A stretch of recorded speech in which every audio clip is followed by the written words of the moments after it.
am so sorry that I can't start off today with Mutual of Omaha's MJ Morning Show Wild Kingdom, Froggy.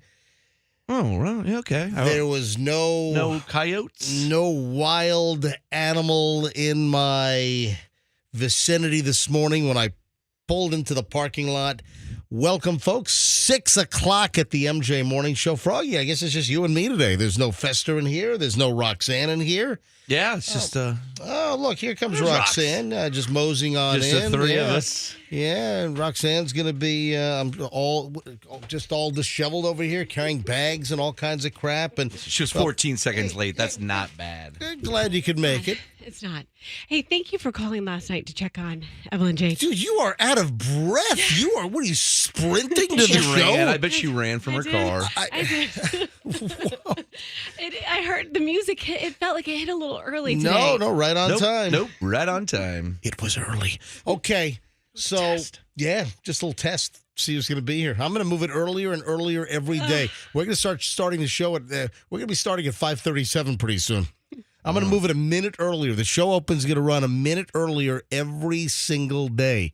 Still no sign of Fester. No mumble and stumble into the studio yet from Fester this morning. Yeah, but I was hoping, man, that the Coyote would be there again this morning. But I guess... What makes you think he's going to be there again? That's not his morning routine. Coyotes don't have a routine. Because I thought he'd say, hey, I want to see that guy that does the MJ Morning Show again.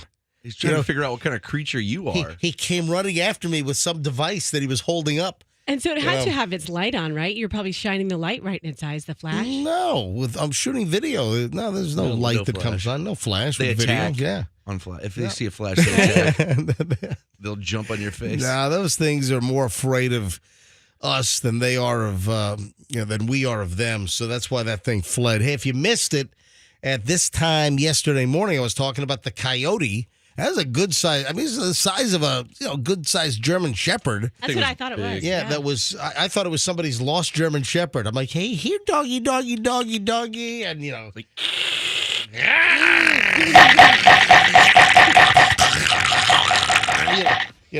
There's a lot of videos of those things attacking stuff.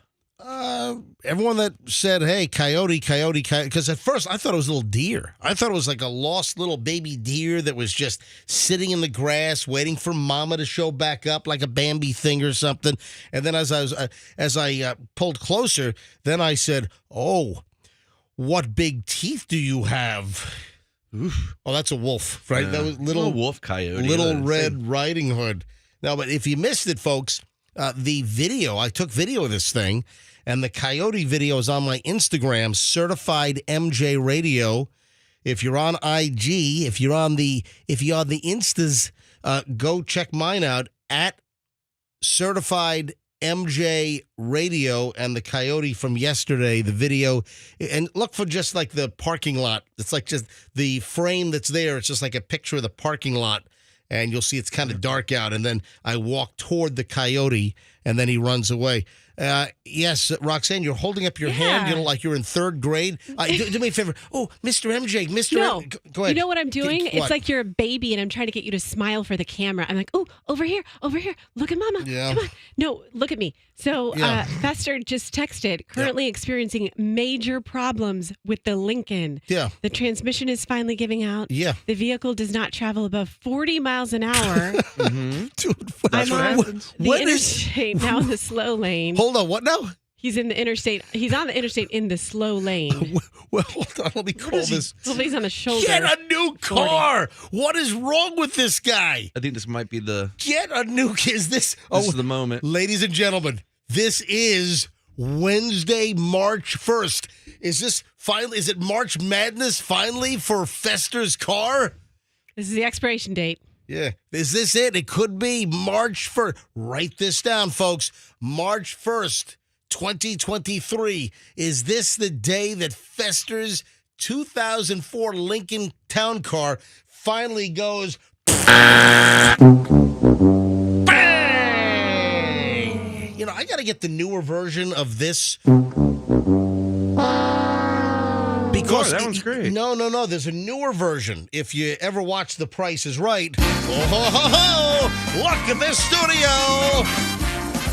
I need Froggy to come on down. Thanks for having me. I need Roxanne to come on down. Hey, here I am. Are you two goofballs wearing special, like, Drew Carey T-shirts? No, I'm naked. I got picked because I'm naked. Yeah, and MJ, come on down. Here, one more to go. And Fester, come on down. Hey, hang on. No Fester? I guess there's only 3 contestants on The Price is Right. Yeah, no Fester at all. All right, so is this the day that Fester's car finally just died? Apparently so. Apparently this is it.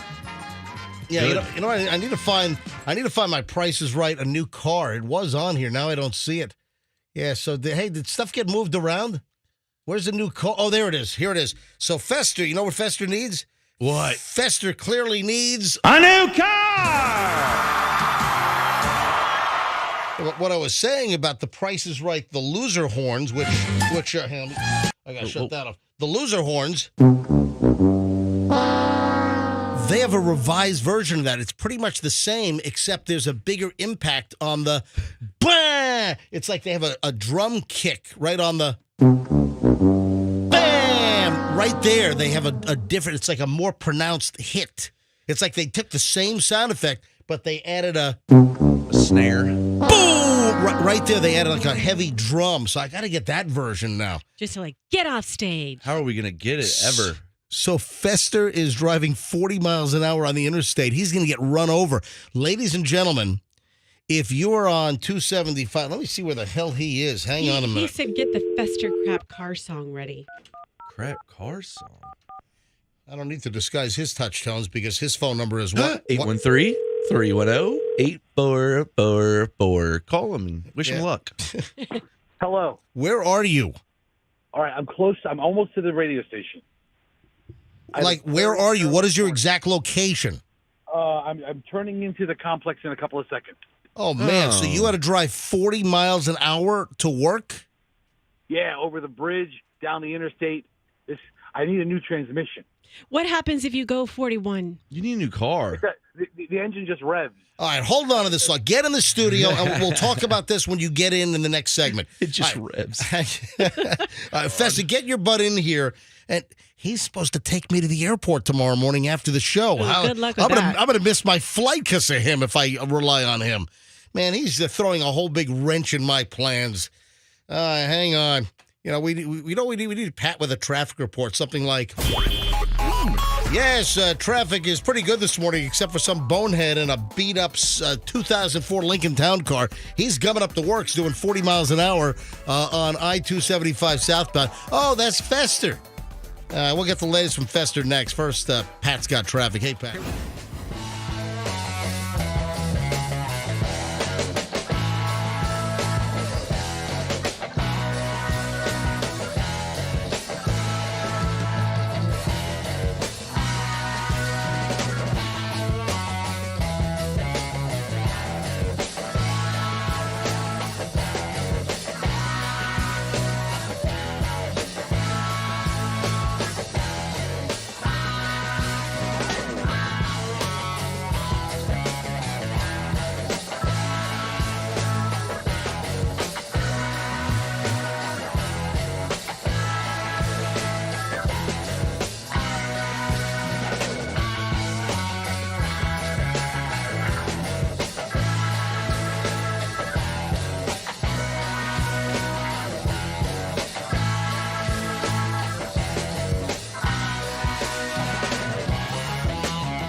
here on the morning show broadcast, and Fester just walked in a few minutes ago. Fester's car is not going to make it home. Is that a potential situation? Is that a possibility? I think all possibilities are currently on the table. On the table. I mean, yeah, it could make it home, or no, it could completely crap out, and it slips one more transmission gear. I'm stuck on the side of the road. You were driving 40 miles an hour all the way from L.A. this morning. That's the Lutz area. That's L.A. Yeah. Fester's from L.A. Yeah, so I Lutz area. I left my house in L.A., and traffic was, normal. Normal traffic, but you were gumming things up. So if folks were cursing and honking the horn at a 2004 blue Lincoln Town Car... Yeah. With very dim lights, because your electrical system sucks as well. I noticed your headlights are all dim. They're not full powered. That's true. You know those cars you see? I mean, come on, get a new car. You get them. Yeah, you get the folks with the headlights are half the brightness that they should be, because it's the electrical system's about to go or something. Right. And that's Fester. So how many people honked at you, flipped you off, veered in front of you very closely to just let you know, hey, bonehead, you're driving way too slow on the interstate? Okay, so a couple of things happened. Yeah. One, I put my hazards on to at least alert other drivers that I am driving. You drove all the way with your No. hazards on? I'm Not driving enough. 40 miles an hour. I want to alert other drivers of, hey, I'm a potential hazard.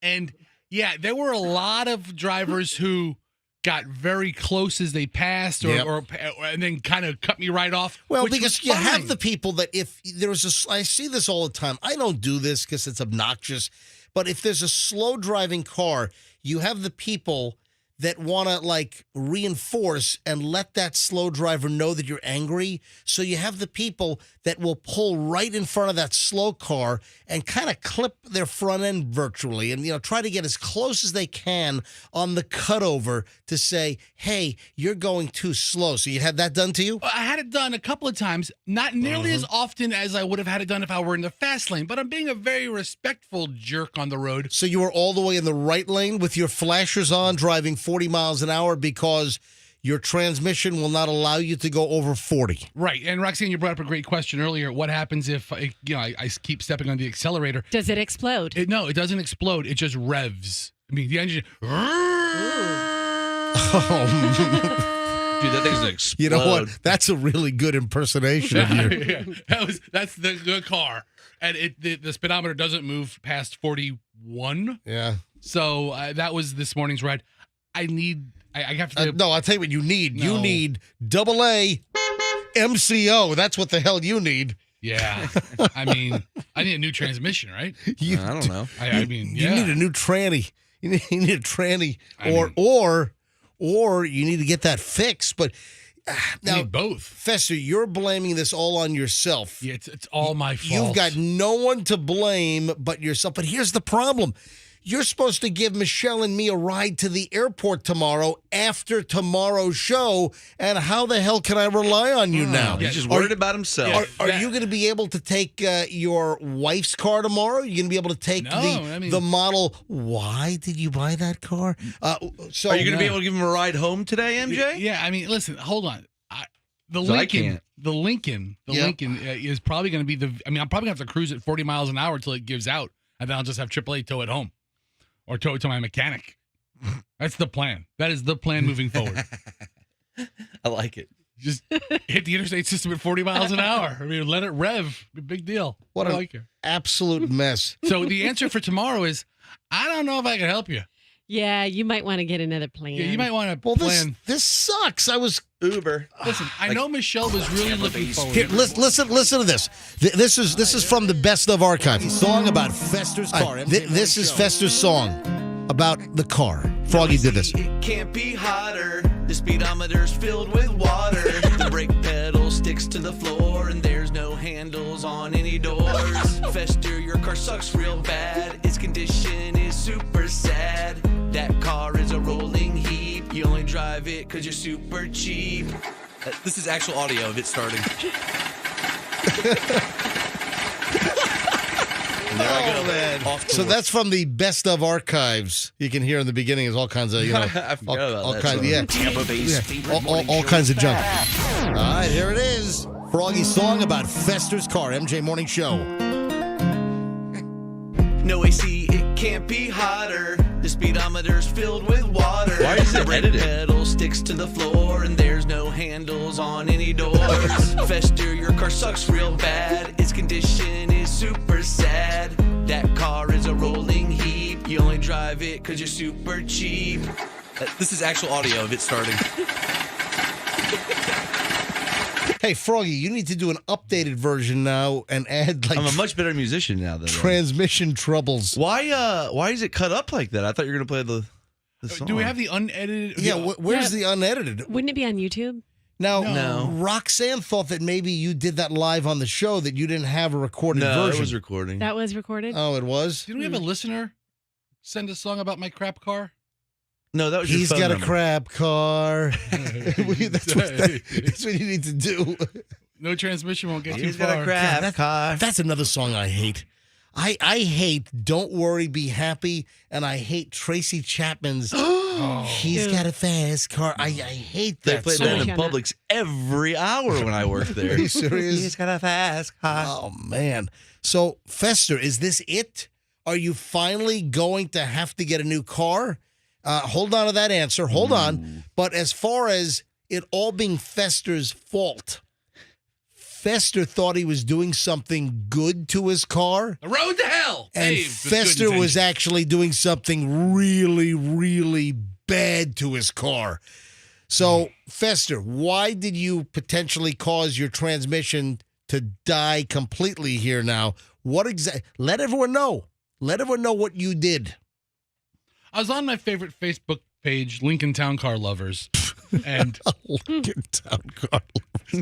and You would have gotten along with my 85-year-old grandfather. That's a good one, Dom. He loved his Lincoln. My grandfather was a caddy guy until Yeah. he became a Lincoln guy. I tell you, Yeah. I'm sure me and Pops would have got along great. Right, yeah. Anyway, then somebody put a post of maintenance you should be doing or expect to be doing on Lincoln Town cars, and one of the comments were, "Stay on top of or change your transmission fluid."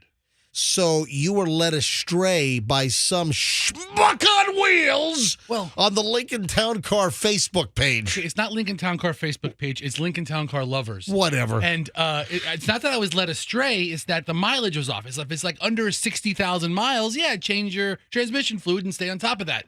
But I had like 170,000 miles. So you didn't follow the directions. Well, I didn't- So that- it said under 60,000 miles? I've come to later learn this. Oh. It wasn't. It was just a Facebook post. It didn't have complete details on engine maintenance. But then you told your buddy, what was it? Who told you, oh my God, you changed your transmission fluid? yeah, I told my Damien, my mechanic. I told him what happened. I went astray for once. I cheated on him once. You went to a different auto guy instead of Damien, and Yep. you got a muffler shoved up sideways. Yep. And I said, and Damien thought I was joking. He's like, "Hey man, how's the Lincoln running?" And I'm like, "Oh, it's running great. I just had the transmission fluid change." He's like, "Hey, you're a funny guy." And I'm like, no, really, I had it changed. No, man, ooh, man, that joke's funny, man. Why the hell would you have it changed? It has 170,000 miles on it. And I'm like, because it's time. He goes, "No, man, you don't ever want to touch a transmission if it has 170,000 miles on it, because then you get all the crud out of it, and then it doesn't work as well, and it's probably going to die in the next couple of months." And he was 100% right. And Look then- at this. And then he's like, "Man, you know what a pain in the ass it is for me to put a new transmission in that Lincoln, Oh, man?" man, I hate his voice. Does he sound like that? Does Damien sound like that? Man, you know. I mean, God. I don't know. I've never tried to do a Damien impression before. Get a new mechanic just because his voice sucks. Nah, he's the best. How are you going to get me to the airport tomorrow? I mean, Why do you only care about yourself? if you don't mind traveling at 40 miles an hour, I'll take you into Lincoln. But, you know, I'm going to miss my flight. we're screwed. There's other ways to get there, you lunkhead. Listen, Uber sucks. I'm telling you. No, it doesn't. It does. I have had so many problems. This past weekend, I had another Uber problem. I don't know what. And then, Roxanne, you actually mentioned to me this morning Yeah. during the break. Uber you, sucks. You brought up unsolicitedly, you said, man, Uber's got all kinds of problems. And I said, oh, my God, you just reminded me of something that I meant to put on my little cheat sheet for Monday. On Monday morning, earlier this week, I meant to talk about my Uber issues from Saturday. And we will. I've got Uber problems. Roxanne's got Uber problems. I'm telling you, I don't know what the hell is going on with Uber, but I'm about ready to smash the app with a hammer. Yeah, please do. And what I said is, if you're going to not rely on Fester, I would not rely on Uber. You better have a better plan than that to get to the airport. God. All right, listen, we'll get into all this. Now, Fester, is your car going to make it home? I don't know. You might not make it. You have to go on the interstate again. Are you going to be on 275 North, Howard Franklin northbound again in the right lane with your flashers on doing 40 miles an hour? I mean, there's no other way to cross the bridge unless I drove to Oldsmar. You should, Facebook Live it on the morning show page, just in it, if people take bets when your car's going to break. Why don't you take slams at the Wacky Jackie while you're at it, too, during the same Facebook Live? Well, Maybe she hasn't said one word to me all week. Well, she shouldn't because you were a dick, all right? Well, listen. Whoa. I'm sorry. I'm just being, it's early crowd. You know? All right. All right, 6. If I knew that's what it would take to not have her bother me, I would have done it months ago. Stop it. 6:30 at the MJ Morning Show. Just getting rolling here. Roxanne, remind me, let's talk about our Uber issues because I think you've got the same problems I have. Oh, yeah. It is just out of control. And my last 4 or 5 times using Uber, I think only one went smoothly. And I think all the rest of my Uber experiences have sucked. And it's not the driver. It's not the ultimate driver or the ride that you get. It's Uber issues. It's not the local Uber drivers. So we'll get into that later on. Hey, I've got a pretty solid pile of early morons in the news next on the MJ Morning Show here on Q105. Stand by.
is that time, my friends, where we help you make you feel better about yourself. That's right. You know, the whole theme here with Morons in the News, it assists with your psychiatric well-being in the sense that if you're feeling crappy about yourself, just listen to these absolute imbetards and you're just going to feel better about yourself. I mean, it's therapeutic.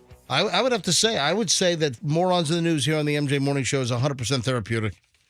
Yeah, I'd agree with that. Yeah. Absolutely. That's where I get my therapy. Hey, if you're a robbery suspect, so you rob a place and you're trying to make a getaway in your car, what's the worst possible, other than Fester's transmission? I mean, if your transmission goes out right after a robbery, that's really unfortunate timing. It's pretty bad, actually. But one of the last places you want to be if you're making a getaway after you rob something? Where's the last place you want to be?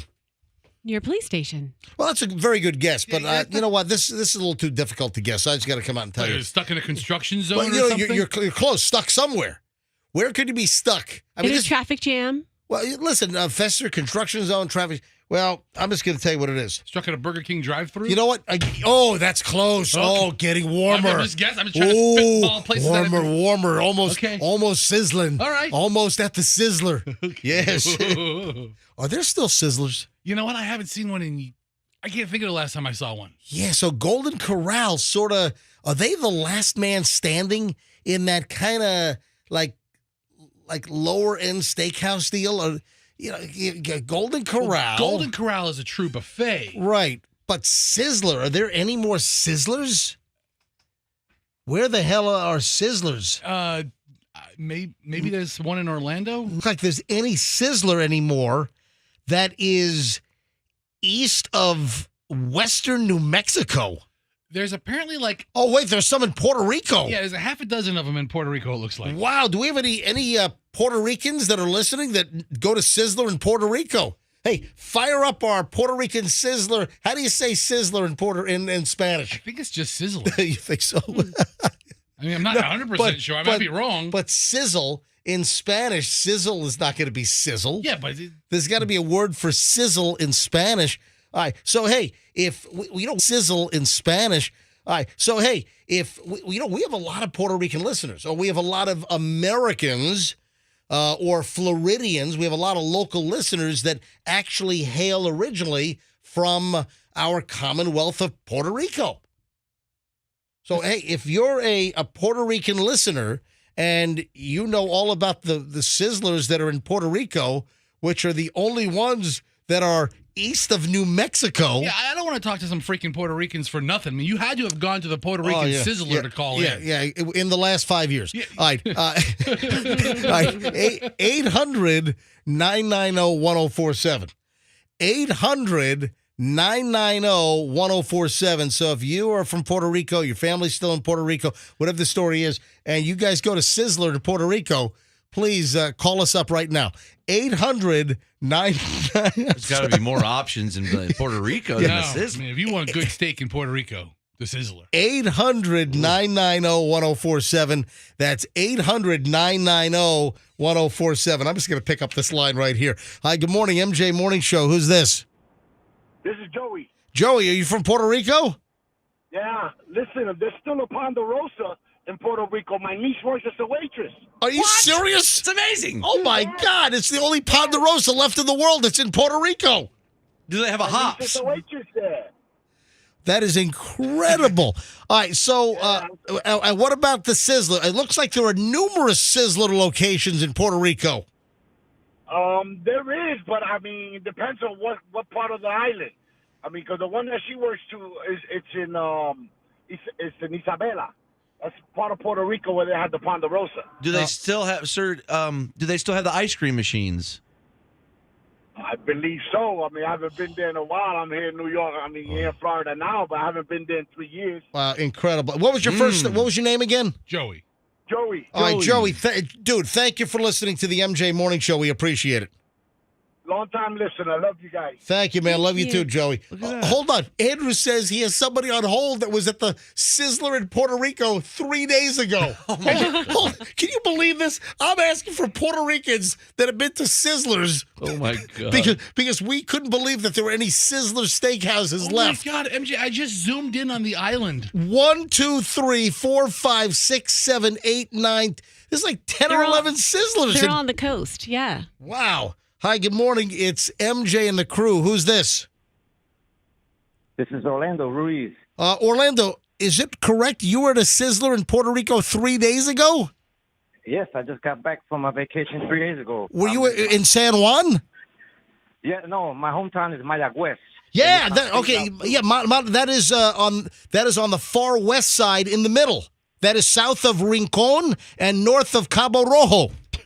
Exactly. I was in Rincon too that following weekend. I was looking at the map, by the way, Oh, but I I was gonna say. I sounded like I knew exactly what I was talking about, right? Really I'm like looking Puerto at Rico. I'm looking at the Find a Sizzler location map on their website. Wow. Hey, so how was Sizzler? It was great. I mean, it's real famous. It's always packed. Really? Yeah, there's 10 of them in Puerto Rico. Yeah, there's 10 locations in Puerto Rico.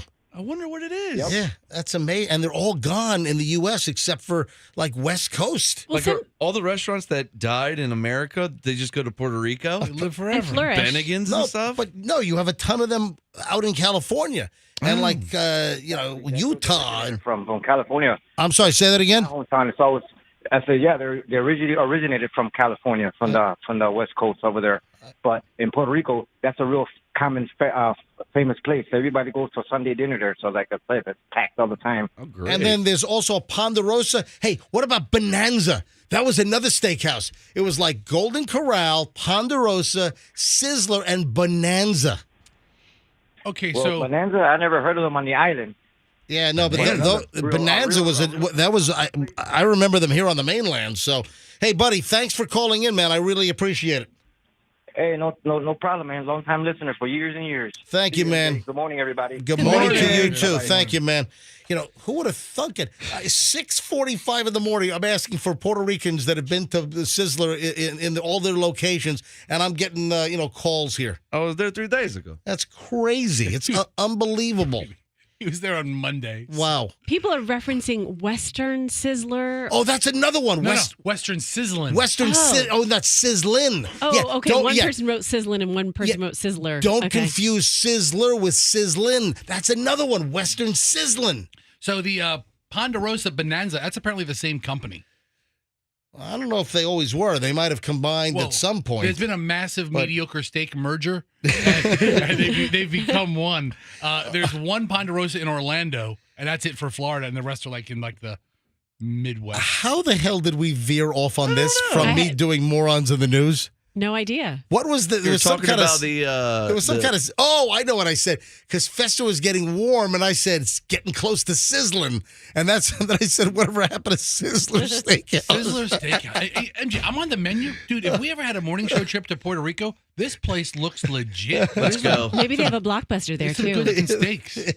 No, the last Blockbuster I think is up in Oregon. Come on, Yeah. man. I think it's in Bend, Oregon. If all I'm the not Puerto mistaken. Ricans know that. I got to do the story now. Now, what I said originally, like 8 minutes ago, was if you're a robber and you just rob the place, where's like the worst place to get stuck? And Festa, what was your last guess? That Like a drive-through, like a Burger King oh, that's right. drive-through. And I said, oh, getting warmer, and I was like, yeah, Sizzler, sizzling. Well, you're close. A car wash. Why? Oh. How do you get mixed up in a car wash? Listen to this. This is out of South Euclid, Ohio. Cops arrested a dude suspected of robbing a grocery store. His getaway car was trapped at a car wash. Man. What an According idiot. to police, the manager at a Giant Eagle grocery store spotted a guy leaving with a shopping cart full of $498.41 in unpaid merchandise last Saturday. Wait. Did he want a clean getaway? Oh, with the car wash? Could you please quack me? No, you're not getting a quack for Oh, that. you're not stealing my bit. No, you're not stealing Hal Herman's bit over here. No way. So the manager reported the incident to store security, saw the suspect attempt to get into his getaway car. However, officials say the driver of the possible getaway car had gone to a nearby car wash while the suspect was in the grocery store. Your wheelman, your getaway driver says, you know what? While they're ripping off $484 of groceries, I'm going to go get my car washed. All right, I'm going into the Giant Eagle. I just need you to stay right here when you see me come. The getaway car was trapped between several other cars at the car wash and couldn't move. Police arrested the suspect, who had an outstanding warrant in South Euclid, charged him with theft. They also arrested the driver of the possible getaway car. Okay. He had an outstanding warrant as well. That's unbelievable. Yes, hurry up quickly. Think about the mentality of that getaway driver. He's just trying to pack everything into one day. I have time to get the car washed before I pick him up from the crime. Oh, my God. That is insane. Do you have another clean getaway joke? No, that was it. Just that one. That's enough. Thank you very I have much. dirty jokes. Looks like this crime is a wash. Oh, God. What are you doing? The whole, what? I think I was going to get a quack quack. No. Or maybe a CSI bang. That was a CSI thing. That was, the redhead guy. What's his name? David Caruso. David Caruso, where he gives you the zinger line, then it goes into the wah, from CSI Miami. You want me to do it again? No, that's okay. I don't even know. I don't know what that audio bite is. It's like you guys are trying to make it less funny. Yeah, both of you. Yeah. Hey, I don't know why, if you're a convenience store clerk, you think you can get away with the lottery scam ripoff. Why do they think they can do it? Also, I've got a drunk driver story and a boyfriend. So, drunk driver and a boyfriend. You got to hear what happens next. Hold on. Coming up on the MJ Morning Show on Q105. First, though, let's grab Pat with traffic. Well, we got a crash now on 301.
Froggy. Roxanne, it's going to be okay. Calm down. Roxanne's having somewhat of a conniption over here. Where the hell is that? Look at that thing, like a car's all wedged under a tractor trailer. Yikes. That's on, where is that? I'm looking at a live shot. Is that, can you see, determine where that is? Andrew, turn the audio up in there and see where that is. Yeah. I don't know. Channel 8 had it on. Yeah, it's already gone. Yeah, ask our traffic dude. Ask Pat George where a car is wedged under a tractor trailer. Yeah, that's what Pat should do. It looked like a city street. It's not on the interstate anywhere, but it looked like a car drove right under a tractor trailer. That's bizarre. How did that happen? All right, MJ Morning Show here on Q105, and Roxanne was having a conniption over. Okay, you still are having a conniption over the amount of homework that's being given to your 5-year-old kindergartner. Oh yeah, I'm done with that conniption. Now I'm on to Hold on, yes. you've got a new fit going on. The patient portals. You know how I feel about those. Why? Hold on. Deal? So you're now messing with a patient online portal for your daughter in the arm exam today? Yes, and it's like, they tell you how much more you have to go, and it's like I've been doing this for the entire show. What do you mean? Hold on a minute. Is that why you haven't talked much? No, Hold on. You're on a show. patient portal since 6:00 this morning. Is that why you haven't been participating to full volume today? No, I've been participating in the room. I just haven't been answering any text messages. Oh my God! Because you're on a patient portal because your daughter has to get her arm checked out today. She does, and I just got this, and it's just oh my God! so It's intense. always something with you. Yes, life gets in the way. Life gets in the way of the morning show. Happens. So, folks, I'm sorry if from a customer service standpoint, Roxanne has let you down and has not responded to text this morning because she's on her phone on a patient portal, apparently. Taking care of my child. Taking care of business. And actually, when you brought up about your kid and homework, I think that's interesting. Hold on to that thought. I'll get to that in a minute. First, though, a couple of additional items that caught my attention. An accused drunk driving girlfriend. What's the worst thing you can do to your boyfriend? If you're a drunk driving girlfriend, what is a bad thing that can happen to the guy in your life? I can't think of many good scenarios. If you're a drunk, say it again. Yeah. So you're the girlfriend, you're driving drunk. An accused drunk driver, a girlfriend, did this to her boyfriend. Amputated him. Well, that's, that could have been a result. Listen, I'm just going to cut to the chase. Was he here. in the car? Ran the guy over. Oh. Yeah. Yeah, that's along those same lines, Fester. Ugh. A woman facing DUI charges. Why? Cops in Tarpon say she ran her boyfriend over early on Tuesday morning. Yeah, cops said they received a call about a vehicle crash involving a motorcycle and a truck at 12:26 in the morning. According to the Tarpon Springs Police Department, Christine Zervos, she was behind the wheel of her Toyota pickup truck, ran over her boyfriend who was on a 2021 Indian motorcycle. Oh, those are sweet. Those are nice. I'm just making that up. I've never seen one in my life. I wonder if my old buddy Dave is still part of the Indian Motorcycle Company. I think he was part of reviving the brand. Yeah, they changed it to the Native Americans. Yeah,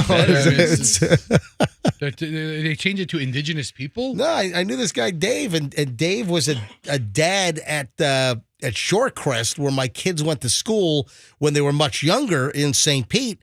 And both Julian and Chloe went to Shorecrest, and one of the parents that we became friendly with, his name was Dave, and he was like one of those dudes that they buy companies that are like fading brands and try to bring them back. And they were part of bringing the Indian Motorcycle Company back. And that's some good stuff. So the boyfriend's on a virtually brand new Indian motorcycle, and the girlfriend runs him over. This was near the intersection of Curlew and Carlton Road. I know where that is. I know where Curlew is. Where's Carlton? It's one of the side streets off of Curlew. I just got a text message. Investigators say that alcohol was clearly a factor in what happened. The boyfriend was taken to Bayonet Point Hospital, and the last I saw, the injuries were not revealed. And they were looking for anyone that witnessed the crash, as an eyewitness. I'm getting text messages right now from a friend of Christine Zervos's. No, it's just Zervos. Well, they're texting you? What's plural? What's plural? Zervoses. That's what I said. Okay. So you're getting a call from Friends of the Zerv. Friends of the Zerv. It says, I've known Christine Zervos for years. Yeah. I am shocked. So I write back snarkily. I'm like, she seems lovely because she Hold on a minute. Hang on. Let's get him on the phone. Give me the phone number. Here. Oh, let me dial him up. Hey, everybody knows your number, huh? Yeah, they do. Hang on. Fester's getting personal phone calls here. Hang on. I asked her to call in. All right, I'm calling up this person texted Fester's personal cell line. All right, Fester, pick up line 1. Pick up hot 1. And see if your little text friend can go on the air with us. It went straight to voicemail. I asked her in the text exchange to call in, and she's a little hesitant to. Yeah. So this person texted Fester because Froggy's given out Fester's phone number 150,000 times. 813-310-8444. If you want to text him and say hi. I get about 400 texts. This woman, as we're talking about the story here, this woman says, I've known Christine Zervos for years. I'm so shocked.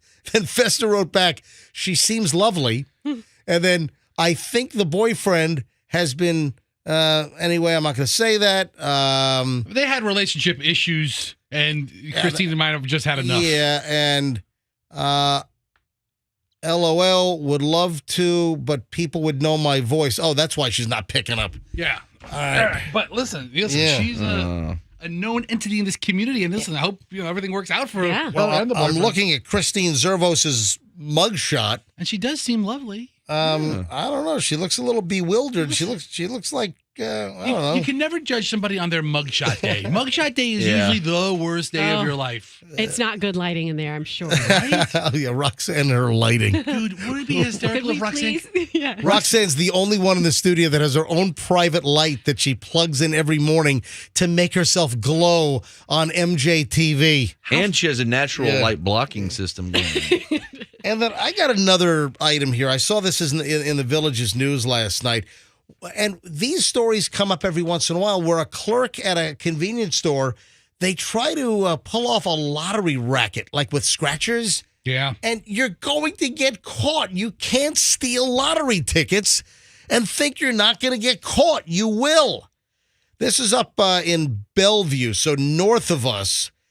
A clerk at Circle K accused of stealing Florida lottery tickets and then splitting the winnings with a friend. So what was this racket? Savannah Ray Bowman, 19 years old. Savannah, you're going to learn young. She was working at a Circle K when she took nearly $1,000 in scratch-off lottery tickets and gave them to a 39-year-old friend, Alyssa Mae Dees. According to the arrest report, this is up in Marion County. She got D's lottery tickets. Yeah. She got D's. And then I guess if she went down to the snack aisle and she picked up some planters, she could have got D's nuts. I don't get it. Oh my Man, God. if I hear the D's nuts thing for my kids one more time, I'm going to go ballistic. Oh, they're into that now? There's it's a resurgence for the Gen Zers? It's been years. Both my kids, everything was D's nuts. Do they still do the your mom thing? I don't know about the year. Yeah. Oh, that kind of faded out a little bit. Yeah. In October, Bowman and Dees were caught on Circle K surveillance selecting the tickets for lottery games, including Gold Rush. That's a good one. There was, I think... It's a popular one. Yeah, I mean, we've had like $1 million, and were there $5 million winners on Gold Rush? The cool thing about Gold Rush is it has different tiers. It's a $10, $20, $30 ticket. Well, here's the deal. This Bowman handed Dees the tickets for little or no money, and then Dees would collect the winnings and give some of the money back. They're going to catch you. They've got surveillance cameras at Circle K. Yeah. And they have great deals on Polar Pop, by the way. I have my Circle K Polar Pop cup right here in the studio. I love Circle K. My God, is that refillable? Yeah. It is. And then you saw one final bad employee story. Did you see the manager at Buffalo Wild Wings in Largo? Oh, I saw that. B-dubs. B-dubs. Yeah, he's had a racket going on. He stole $73,000 from the restaurant. A guy that worked at a manager at B-Dubs, Buffalo Wild Wings in Largo. I'll tell you what, it's solidified. It's done. Largo is absolutely the new Pinellas Park. Seriously, do you remember back in the 90s and the 2000s, man, Pinellas Park was the hottest spot for all the crazy crap in the Tampa Bay area? It's Largo. I mean, people in Pinellas Park are pissed. Their property values are going up. Grant Gibson, 42, arrested on grand theft charges. He was in the he was in the Pinellas County Jail, $10,000 bond, and he worked as a general manager at the restaurant since August of 21.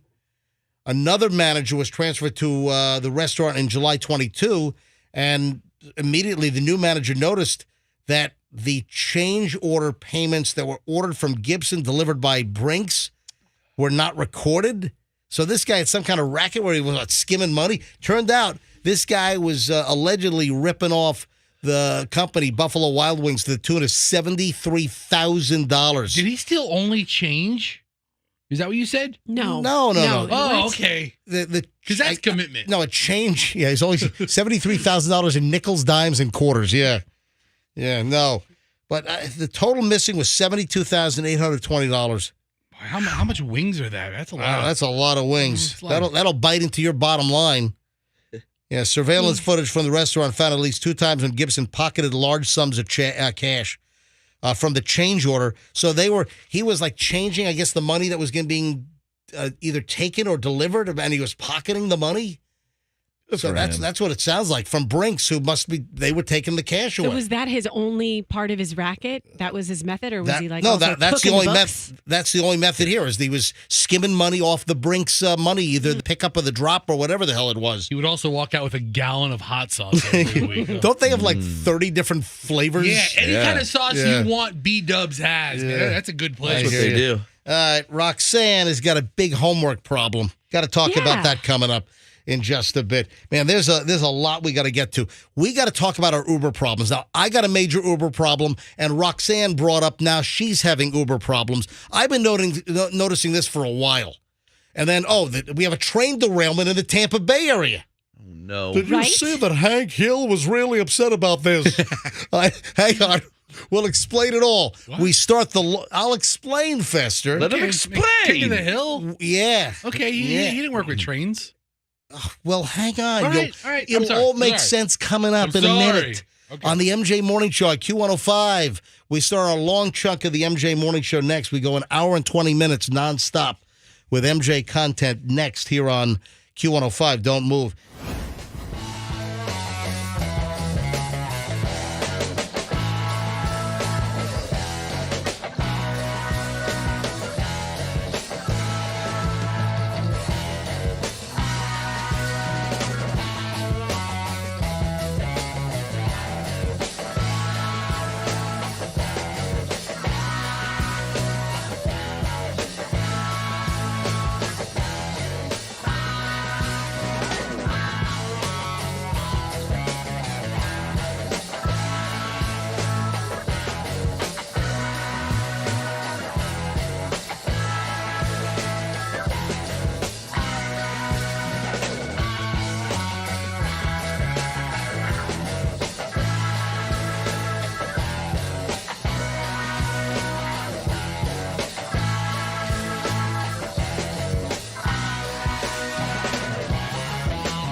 Hey, Fester, you're telling me you don't know why I'm mentioning Hank Hill? Are you serious? I'm talking about the train derailment down in Manatee, and you're telling me you don't know why I'm talking about Hank Hill? Hank Hill has nothing to do with trains. I've watched that show for years. Dude, train derailment, with all this train derailment crack. By the way, you've got the MJ Morning Show. Hello, everybody. My name is MJ. You're listening to the MJ Morning Show on Q105. That's 104.7 FM. Roxanne is here, and Fester's here, Froggy's here, and I'm talking about Hank Hill and the train derailment because in South Manatee, some boxcars and some other cars went off the tracks. So why would I be mentioning Hank Hill? Do you have any idea why I've been mentioning Hank Hill? Was the conductor's name Hank Hill? No, it wasn't. Was it Bobby? Does he talk like Hank? Was Boomhauer the conductor? I've never seen the show. Train drift, off the tracks. I've never seen it. Was he an engineer? Holy, you never saw King of the Hill? It's a good show. No. Come on, King of... Hey, Bobby. You never... I took TV off after the Simpsons. Hold on. Does anyone know why I'm talking about the train that derailed in South Manatee County yesterday? Yeah. Why am I talking about? Why would I be mentioning Hank Hill? Why would Hank Hill need to rush to the vicinity of the train derailment in South Manatee? Well, I have no idea. I didn't watch that either. Right, I thought you were just saying, why would you mention the train derailment? No, because it's news. Of course, because it's a big event. And because it happened here. Yeah. Coming off of the train derailment in Ohio, in East Palestine, Ohio, people are concerned. Now, granted, it looked like everything was pretty contained down there in South Manatee. Nothing like, cars of vinyl chloride or whatever the hell that crap is, and people's whole lives flipped by. We had that guy yesterday that he's talking like Mickey Mouse now. Why couldn't he talk like... What happened? Things were great. We had a guy, we played audio of a guy yesterday because of the train derailment in Ohio and all the chemicals in the air.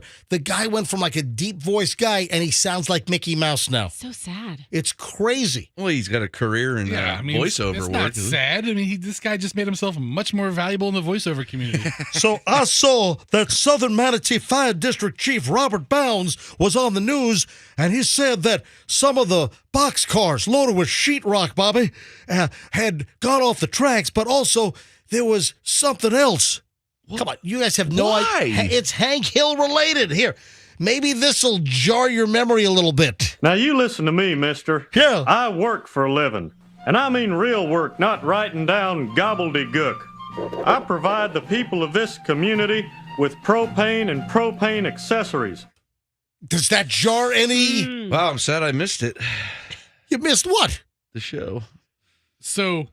because Hank Hill, he sold propane and propane accessories. Well, was it a truckload of propane accessories? Not a truckload, a train car. So one of the cars that derailed down in Southern Manatee was a propane car. That's why Hank Hill's got to get his butt down there to help secure the propane, Bobby. I get it. Was that a long way to go for that? That is quite a stretch. It was a long way to go for it, but your imitation is spot on. It's on point. Went around your wrist to get your elbow. No, but I'm saying that with train derailments, here we have one locally in the Tampa Bay area or a little South Manatee, and everyone is on edge with rail cars carrying who knows what through their neighborhoods and through their communities. Yeah.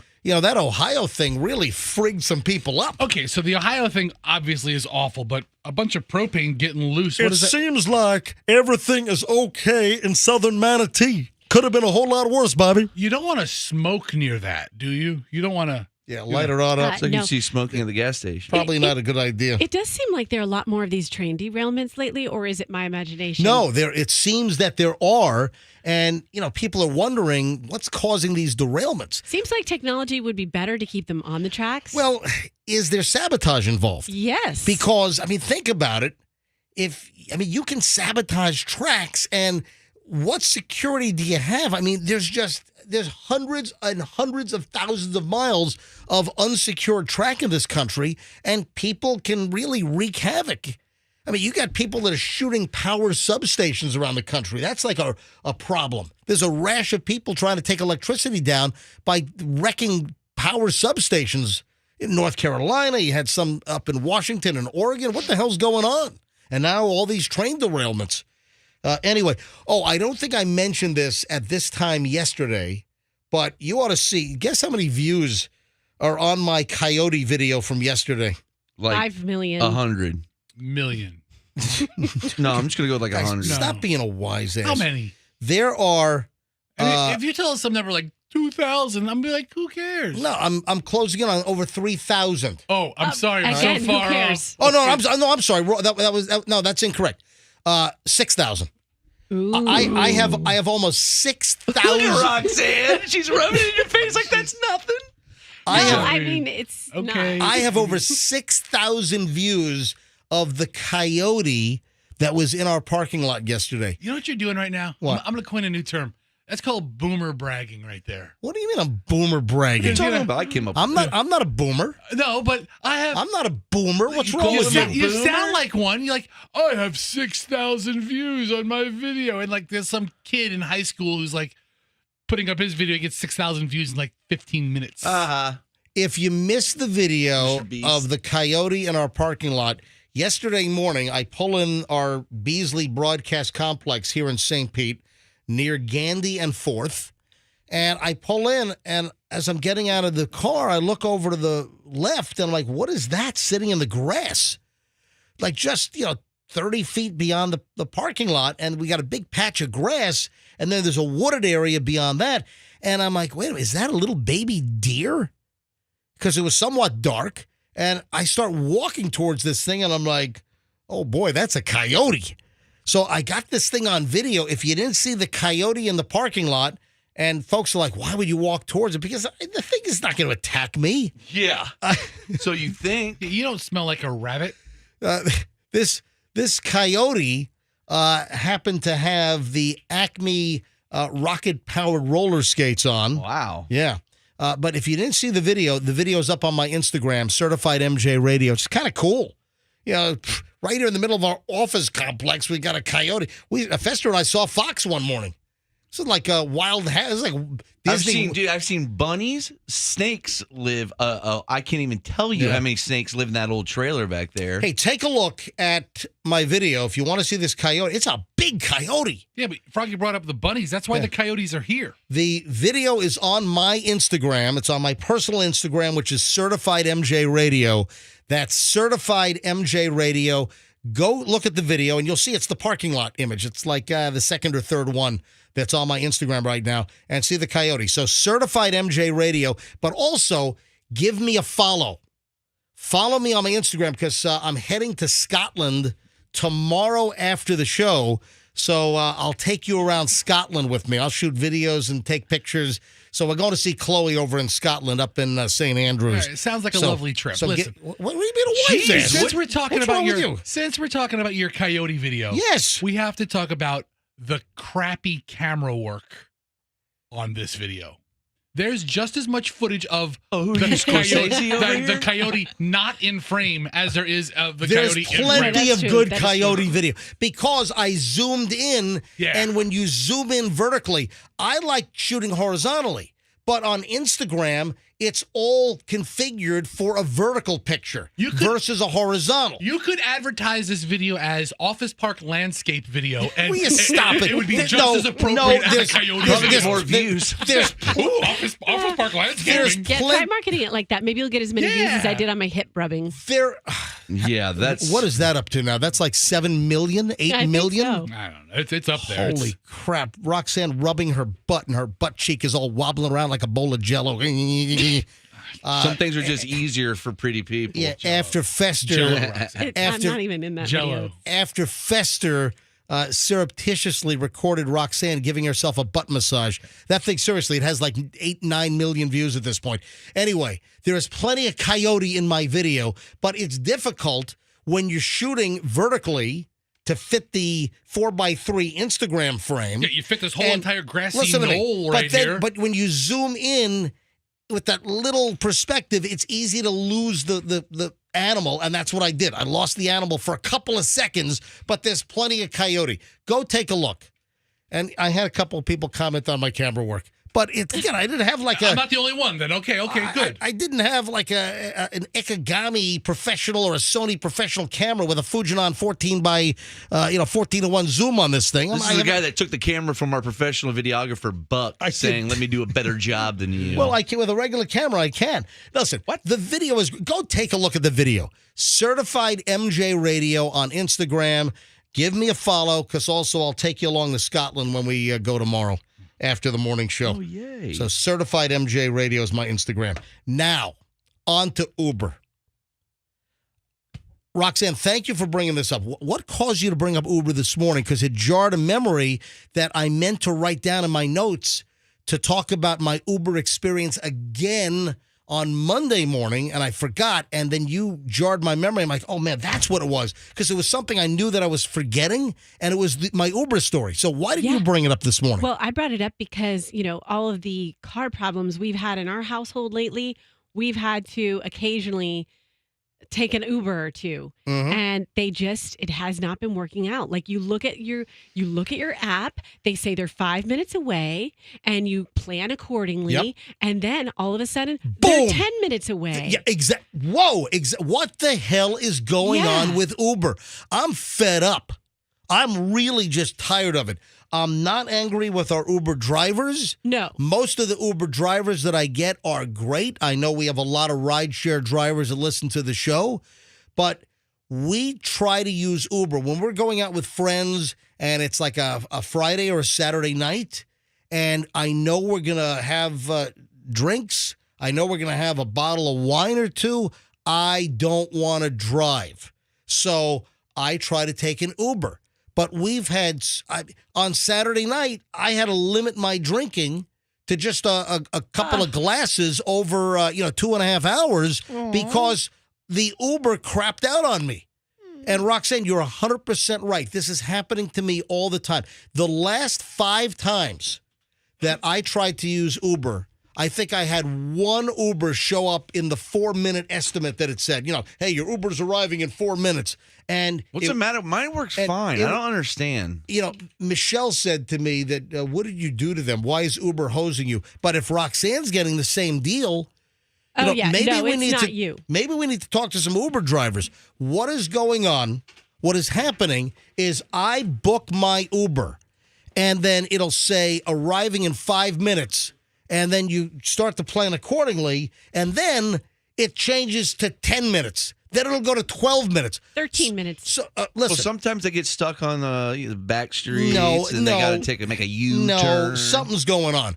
This past Saturday, we had a 6-top booked for Pont Modern American, another great meal. Pont Modern American is fantastic. And we had a group of folks, Bobby and Gigi and Dennis Phillips from Channel 28.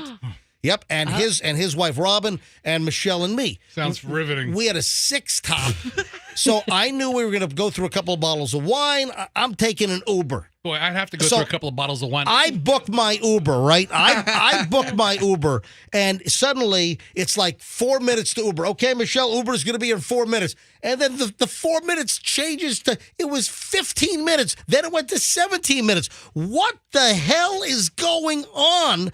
And Roxanne, your experience, I am fed up. I'm about ready to throw the damn Uber. I'm about to race the app. Why don't you try Lyft and see if that's better for you? I've tried Lyft as well. But, I've never done that. But lately, the Lyft prices are ridiculously higher than the Uber prices. It just seems like they're playing a mind game with you when you do it. They're mind effing me. Yeah. That's what they're doing. Has your rating dropped? I don't think so. Your rides are going well. It's just the getting the ride to your house is the issue. Yes. Okay, you know what I was doing when I was in New York? We were having such a problem trying to get Ubers that we were like booking them each from our phones separately. And then whoever had their Uber arrive first, we would take that Uber and cancel the other one. Yeah, but then you get a charge. I know, but it was like you had to get one. You know that if you just go in and make a complaint, and they'll erase that cancellation fee right away. Mm-hmm. Yeah. Hey, Mike is an Uber driver in Land O'Lakes. Hello, Mike. You're on. Hey, MJ, long-time listener. Thank you, buddy.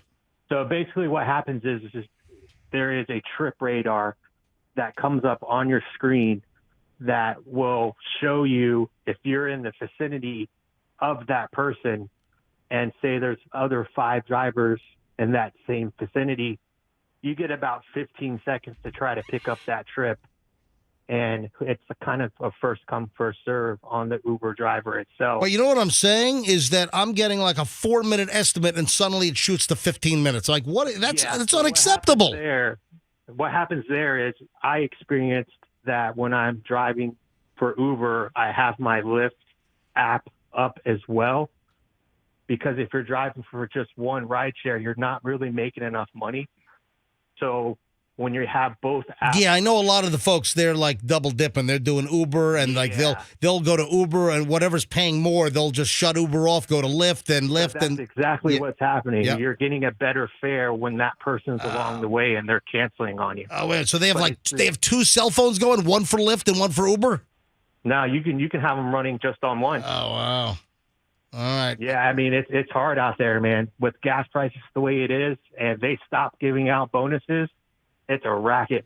Yeah, I'm really just about fed up. And then, like with Lyft, sometimes I'll get a $9.98 fare, let's say, and I tried Lyft on Saturday night. So from my house to Pont Modern American, it was $9.98. Right, we had an early res. We had a 5:45 res. I was leaving the house at 5:30, and I had a $9.98 quote from Uber.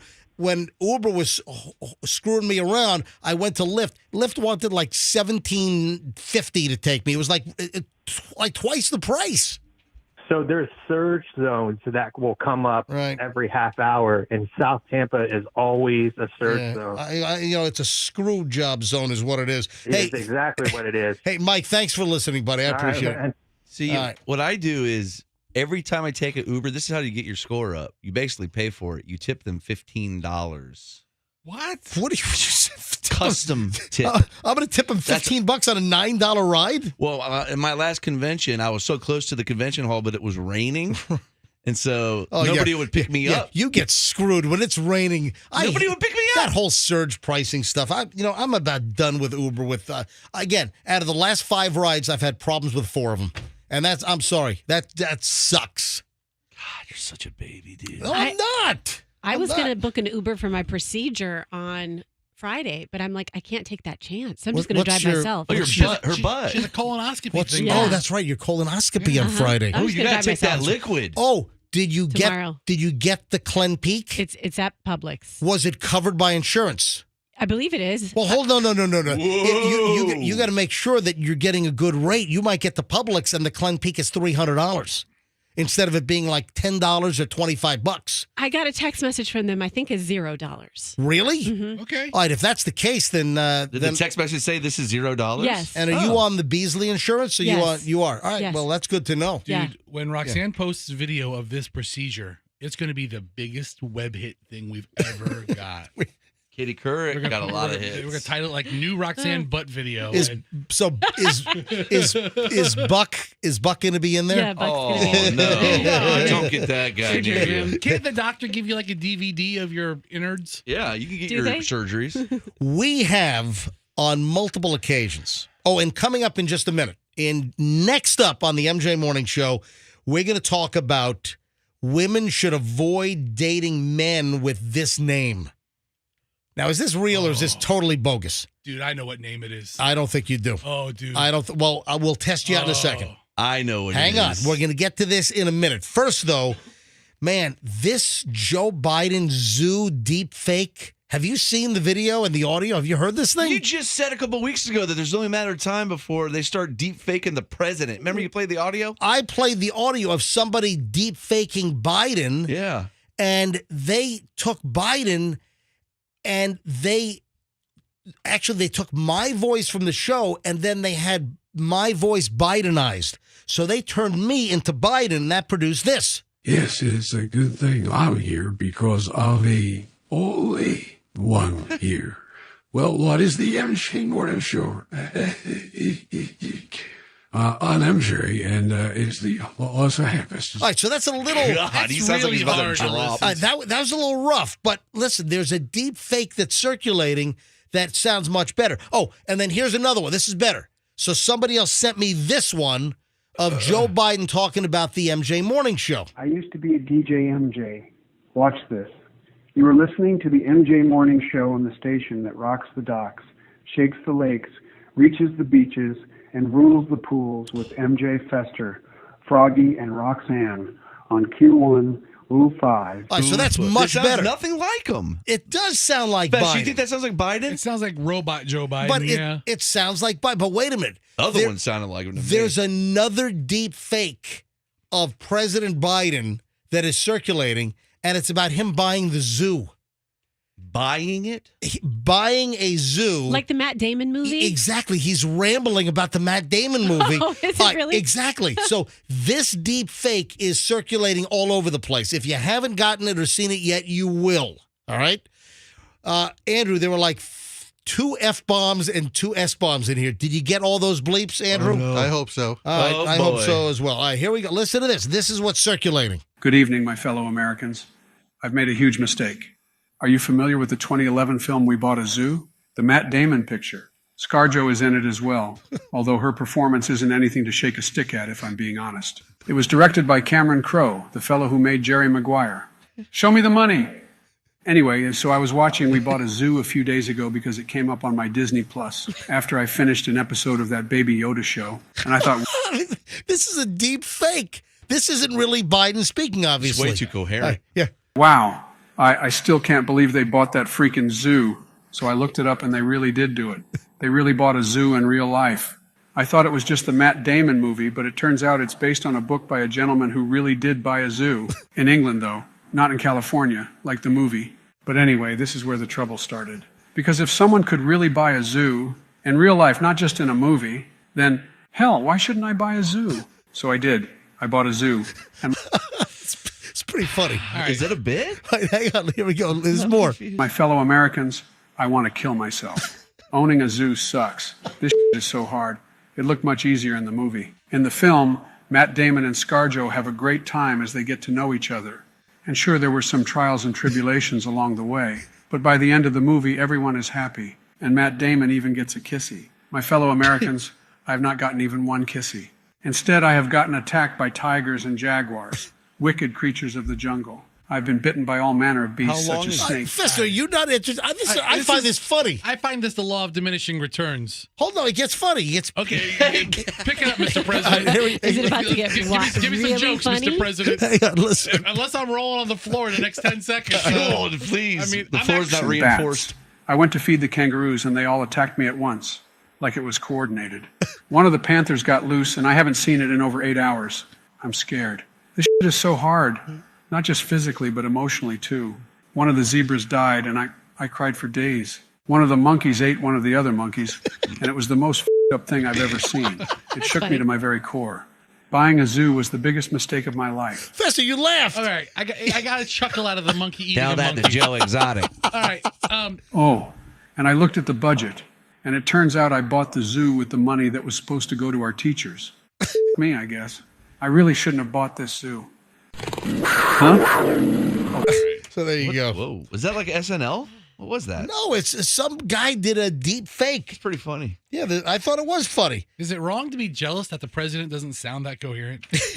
I mean, it actually sounded really clear. All right, smart guy. You think you know what name women should avoid dating? Yes. All right. Fester? The dumbest male name ever. Tell me what name women should avoid dating. Cody. Every Cody I've ever met, total jerk. Cody? That is incorrect. Oh, yeah, dude. A man named Cody? That's not even a man's name. What about Cody's Steakhouse? Oh. Isn't that another one? Are those the peanuts on the floor there? They might be. I think a lot of places have peanuts on the floor. Cody. Ugh. I meet a guy, hey, my name's Cody. I'm like, oh, get out of here. You know, Burns Steakhouse, when they close for remodeling in July, they're going to do the whole peanuts on the floor thing in the lobby. Yeah, it's like with Fajita Wednesdays, right? Yeah. They're going to peanuts on the floor. Yeah. All shells everywhere. Well, ladies, you meet a guy, his name is Cody. If that's the best his parents could come up with, you run. That is Cody. Incorrect. Dumbass Cody. I think I know it. What do you think it is? I think it's Chet. Chet? Where the hell did he come up with Chet? Like the bully in every 80s rom-com. Nope. The brother in Weird Side. Let me just cut to the chase here. Let me guess. Go ahead. Can't get any worse. The name is Ben. Women are advised not to date guys with the first name of Ben. Oh, my God. My friend just had a baby and named their kid Ben. Really? The Dovers? Yeah. Yes, Yeah. the Dovers. No, there's this little PSA. There's a video circulating, and it's called the Ben stage. Women that go through the Ben stage and date a guy named Ben. This thing has like 20 million views so far, tons of comments, and this individual said that for them and everyone they know, that the name Ben essentially is the male Karen name. We were looking for we were looking for the male Karen name. Apparently, they're claiming that is Ben. I don't know. Yeah, I know a Ben. Yeah, I know a Ben, and he's a real dick. Froggy, watch your language. Oh my God, dude. I'm Come sorry. on. You said it earlier. Well, Come listen, on. hold on. I thought Richard was the male Karen name all along, so Froggy's not off base. I thought it was Ken. No. And apparently a lot of people have had issues with guys named Ben. I don't know what it is, but you know what? How many Bens can we get on the lot? Is it Ben Affleck that causes the problem? Well, that is brought up in the story that, talking about, famous Bens. But, of course, Ben is short for Benjamin. Do you think we could go to phones and ask women? This could be a real tough call. Listen, at 6:45 this morning, I asked for Puerto Ricans that had recently been to a Sizzler in Puerto Rico because we determined that there are very few Sizzler steakhouses left. And it was a long way to get to, I don't know how I veered off into this path. But we found out that there are still Sizzler steakhouses out west, like California. There are no Sizzlers east of like western New Mexico, except Puerto Rico is loaded with Sizzlers. And I said, hey, any Puerto Ricans listening to the show, tell us about Sizzler. And our phones lit up. At 6:45 this morning, we're talking about Sizzler steakhouses in Puerto Rico. So listen, anything's possible. But what if I ask women right now? Hello, women. Have you had an issue with dating a guy named Ben or engaged to a guy named Ben? Now, I think this cuts both ways. I would like to hear from women that can dispel this Ben name issue. Again, this woman is saying that her experience is you don't date guys named Ben. And I think it's personally, I think it's unfair. So I would love to hear from women right now. Have you had any problems with a guy named Ben over your dating or marriage career? Or conversely, are there women listening that are like, no, I had a great relationship with a guy named Ben. So would you like to come to the defense of this disparagement from this woman saying, and she's got like 20 million video hits online right now where she's going into a dissertation on why you shouldn't date a guy named Ben. All right, let's go to the phones. 800-990-1047. 800-990-1047. And listen, I'll even expand it. Beyond Ben, do you disagree? Do you think there's another name? Have you had bad luck with another guy? Hold on, Roxanne, you're obviously reading something on the text line. Oh, my gosh, are you okay? Roxanne. Was that a laugh or a sneeze? You just blew snot all over the mic. You just chortled. All right, let's go to phones. 800-990-1047. So I want to hear from women that have had problems with guys named Ben, or if you think it's total BS that you've had good luck with guys named Ben, or I'm going to expand it.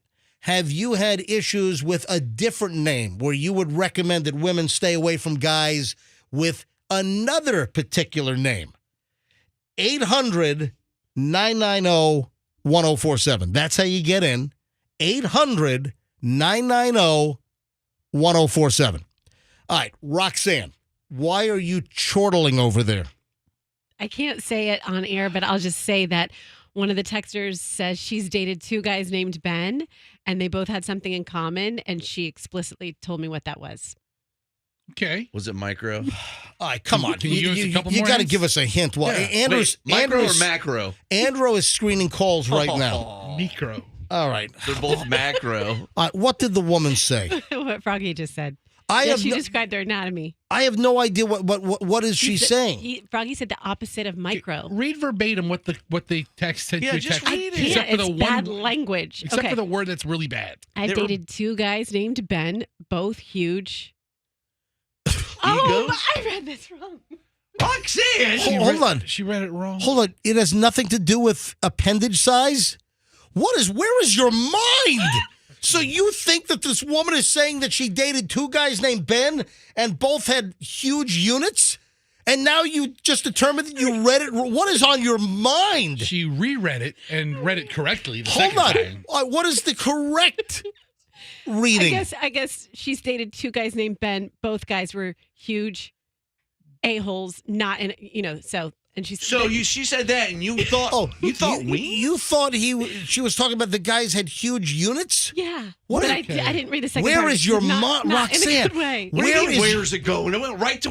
Where's your mind? It's Will you look at this? It's reading one more word. Yeah, Roxanne, where is you're instantly gravitating to wiener size? What's going on with you? That's why I was shocked. You're I'm like, getting I can't believe dirtier. This person Listen, is sharing this. I'm getting cleaner and cleaner as a broadcaster. You're getting dirtier. Unbelievable. Let's go to phones. 800-990-1047 is how you get in. 800-990-1047. We're looking for women that have had bad luck dating guys named Ben, or if you'd like to argue that, no, you've had great luck with Ben, or are there other names of guys that you've had a history of bad luck, that avoid guys with this name? Pat is in Clearwater. Hey, Pat, welcome to the MJ Morning Show. Hello there. Hello, Pat. I told Andy, and I didn't mean to disparage Andy, but any guy whose name is William and goes by Billy, or John and goes by Johnny, and they're grown men, don't date them. What about Jimmy? Jimmy likes football. Jimmy likes Pat. Jimmy's on the cusp. Yeah. Jimmy's on the cusp. Right. Jimmy's on the cusp. Pat brings up a good But, point. It's just that they're not mature, and they have not decided to take a grown-up name. So when you're 6 years old, Billy is wonderful. But when you're 60 years old, no. Billy's not good. All right, so Johnny's a boy's name, not a man's name. All right. Hey, Pat, thanks for the call. Margie is in Winter Haven. Hello, Margie. You're on the MJ Morning Show. Welcome. Hey, Margie, turn your radio all the way down. Hey, Margie. Okay, it's down. Hey, Margie, did my producer tell you to turn your radio down? No. Oh, well, that's producer 101. All right. Go ahead, Margie. I have never dated anybody named Ben. I have a good friend of mine, Ben, that works at Truly, but you need to stay away from guys named Malcolm or Robert. Hold on. Okay. Stay away from guys named Malcolm or Robert? Why is that? Well, because my daughter's father's name is Robert, and he never worked. And my daughter's dad's name was Mac, and he never worked neither. Okay, well, you can't just get every degenerate and take their name and say no. Yeah, maybe you should stop trolling for dudes on the unemployment line now. I mean, there's a little self. Well, I got a good man name. His name's Donnie. He's a workaholic, and go with Donnie. So go with Donnie's. All right, so hold on. Yeah, the first two guys don't work, and the other guy is a workaholic and spends no time with you. Oh, no, he spent time with me, but he took care of a child that wasn't his, and we had a set of twins that are now 20. We've been together 22 years. Are the twins his? Yes. All right. You sure they're not Malcolm's? No. Okay. Oh, hell no. Oh, Not just no. Hell no. Sorry, Margie. Margie, thanks for the call. All right. Bye-bye. Donnie's. Yeah. Donnie Wahlberg is. Oh, that's right. Donnie Wahlberg. Okay. Oh, that hack. Yeah. But the big Wahlberg is Mark Wahlberg. That's really the big Wahlberg these days. Exactly. Did you hear what happened on the Today Show yesterday? No, what happened? Savannah Guthrie tested positive for COVID in the middle of the show and had to leave. Did she know she was sick? She wasn't feeling well. Listen to what happened. This is Today's show yesterday, and they go on the air at 7 o'clock. 7 a.m., dun, dun, dun, the Today Show comes on, and Savannah Guthrie is there for the first 20 minutes. And, they go to, like, the local break, and they do, like, the local quick little news cut in, and, like, Channel 8 will put their little news blurb on, and they'll have the weather forecast, and, Al Roker, and here's what's happening in your neck of the woods. And then they come back at 7:30. So Savannah Guthrie is on from 7 to 7:20. Apparently, during that period, she wasn't feeling well. They go to break. Savannah Guthrie never comes back at 7:30. So Today's show breaks at 7:20. No Savannah Guthrie when they come back at 7:30. And then at 9 o'clock, apparently, just before 9 o'clock, before the end of the show, they said that Savannah Guthrie has tested positive for COVID. That's crazy. Yeah, how pissed were like her coworkers? You're just hacking on them for the first 20 minutes of the day. Hope she didn't infect. What's her name? Well, how about Al Roker? Oh, screw him. Dude, Dylan Dreyer. Dude, Al's got pre-existings, dude. Dylan's hot. Hold on, you got the hots for Dylan Dreyer? Who doesn't? Class I personified. don't have the hots for Dylan Dreyer. Eyeballs checked, dude. You have the hots for Al Roker. Dude, why couldn't Carson Daly get COVID? But Al Roker, seriously, Al Roker and Carson Daly, they're in the studio. Al Roker, like, almost died last fall. Al Roker had a serious medical issue.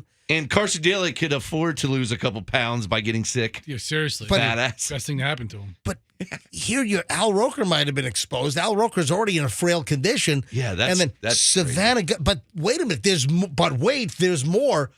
Hoda Kotb, who is what? She came down with rickets in the middle of the show. No, Hoda does the show with Jenna Bush Hager later in the day. But who's paired with Savannah Guthrie every morning? I don't know. It's Hoda Kotb is there, right? Yeah. It's Hoda and Savannah, and they have Carson Daly, Al Roker. Is that Craig Melvin on today? Anyway, it's a real ensemble cast. Guys, Hoda Kotb has been gone for almost 10 days, and there is no word of what happened to Hoda Kotb. Hoda on a minute. Hoda hasn't been there for 10 days.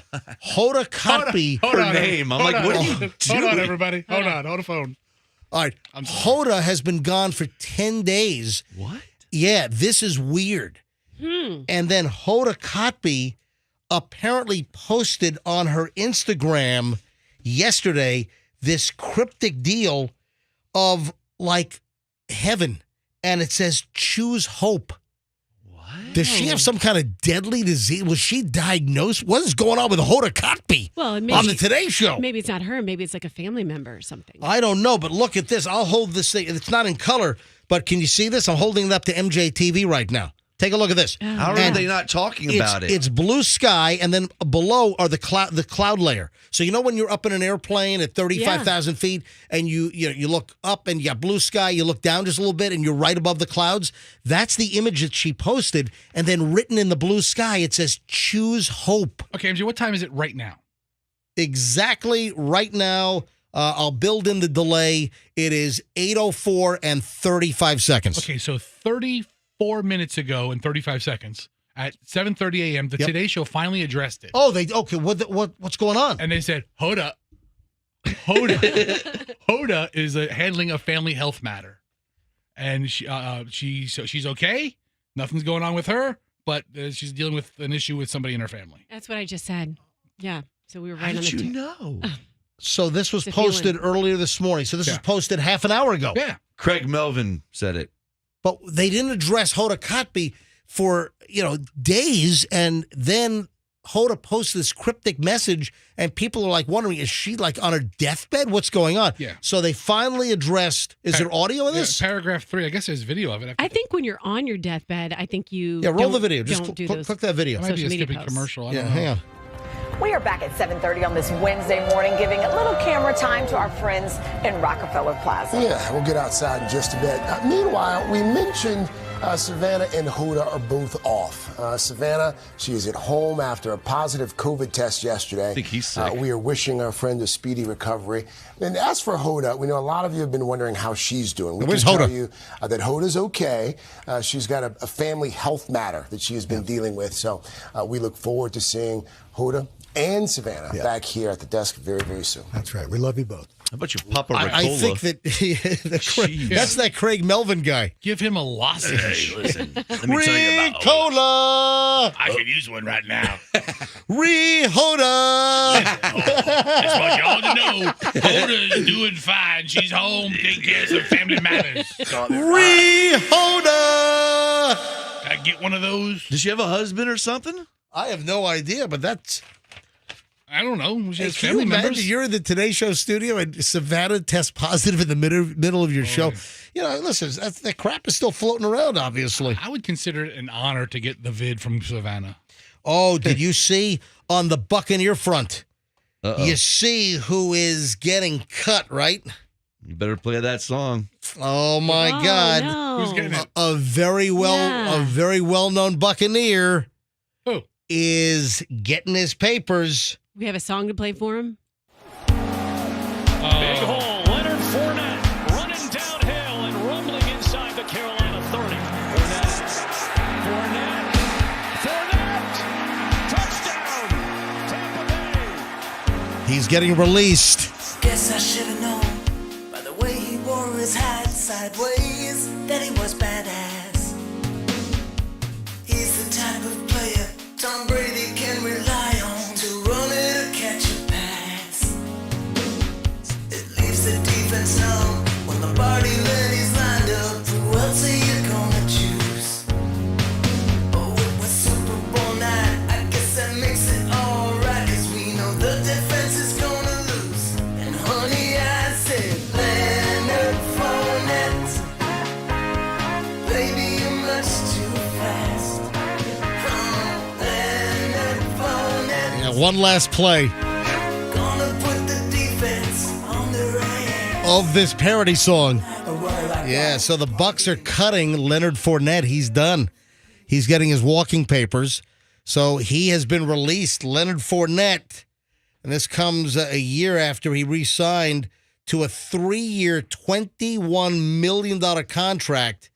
He has $2 million in guaranteed money, according to ESPN, but he's going bye-bye. So, Leonard Fournette, thank you for your contributions to the team, but he kind of had a rough last season.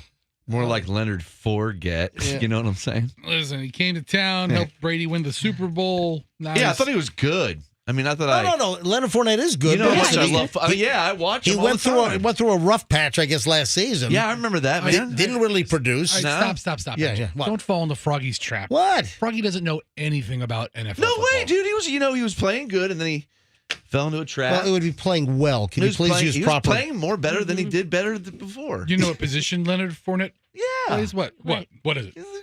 Keep me. What is that? He's a what? Does he run with the ball? He's an RB. Does he catch the ball? Or does He's what is he? What does he? Yeah. What does he play? What, Getting Leonard backer. What? Oh, No, take the ER off. He's a back. There you go. Hey, What kind of hold on. You're getting close. He's a defensive end. No. colder. Froggy has no idea about football. So here we are talking about sports, and the I Bucs. love sports. All right, it rhymes with flunning Jack. Running. He's a running back? Running back. Yes, he's a running Oh, back. why are they cutting a running back? That I need was those. really an awful rhyming analogy. Yeah. Cunning Jack. Flooding Jack. No, I said flunning Jack. I knew the answer and I had no idea. I'm like, what is he? Speaking of the NFL on the MJ Morning Show, have you seen the accusation about cheerleader boobs and butts and other women in the stands? Have you seen this? No.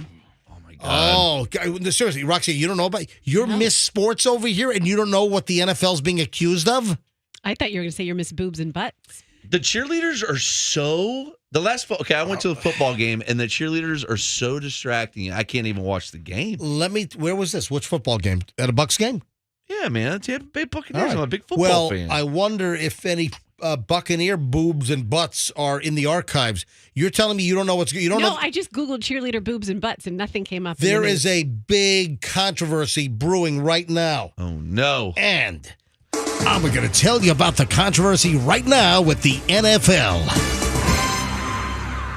There is an allegation that NFL Films, the famous NFL Films, and you see the NFL Films guys with those like different looking cameras on the sidelines, and they have the vests on that say like NFL on the vest, so you know that it's NFL Films. And NFL Films is famous going back decades and decades. Here is the accusation that NFL Films, which is the official production arm of the National Football League, we got a flag on the play because they are being accused of maintaining a massive collection of salacious footage where they linger on cheerleader breasts, zooming in on cleavage, on boobage, zooming in on butt cheek hanging out from under the tight shorts. Or I bet any little wardrobe malfunction. Yeah. Keep talking. There is an allegation that there is a massive database, a collection of all kinds of cheerleader buttocks, breasts, cleavage, all kinds of stuff. There's a lawsuit that's been filed. Oh my God. And also, I guess there was a claim that other women in the stands or other women that might be on the sidelines are also potentially included. What? Victoria Russell, a human resources employee fired by NFL Films last year, she revealed the sexualized and offensive descriptions of women in a discrimination lawsuit filed against the NFL in New Jersey yesterday, according to the Wall Street Journal. So the discrimination case is her personal case against NFL Films, and she's bringing this up as part of her case. It's not like a bunch of ex-cheerleaders suing NFL Films yet. She was fired by NFL Films, and now she filed a lawsuit talking about the sexualized and offensive descriptions of women. The suit that this woman filed, Victoria Russell, she's alleging that NFL Films, which bolstered the league's popularity, according to the Wall Street Journal, with famed phrases like the frozen tundra of Lambeau Field. Didn't Steve Sable start that? He did. And that's what I thought. Look at these deliciously round boobs and buttocks. Look at that ample ass. NFL. In like the NFL Films voice. So she is suing. She claims that they used timestamps to catalog clips that included cheerleader buttocks, cheerleader rear end, female fan in bikini, naughty camera work, close-up of cheerleader's breasts, cleavage shot, and shot of endowed woman. Now, the NFL, they're saying that the footage was classified as sensitive, so the videos were never rebroadcast.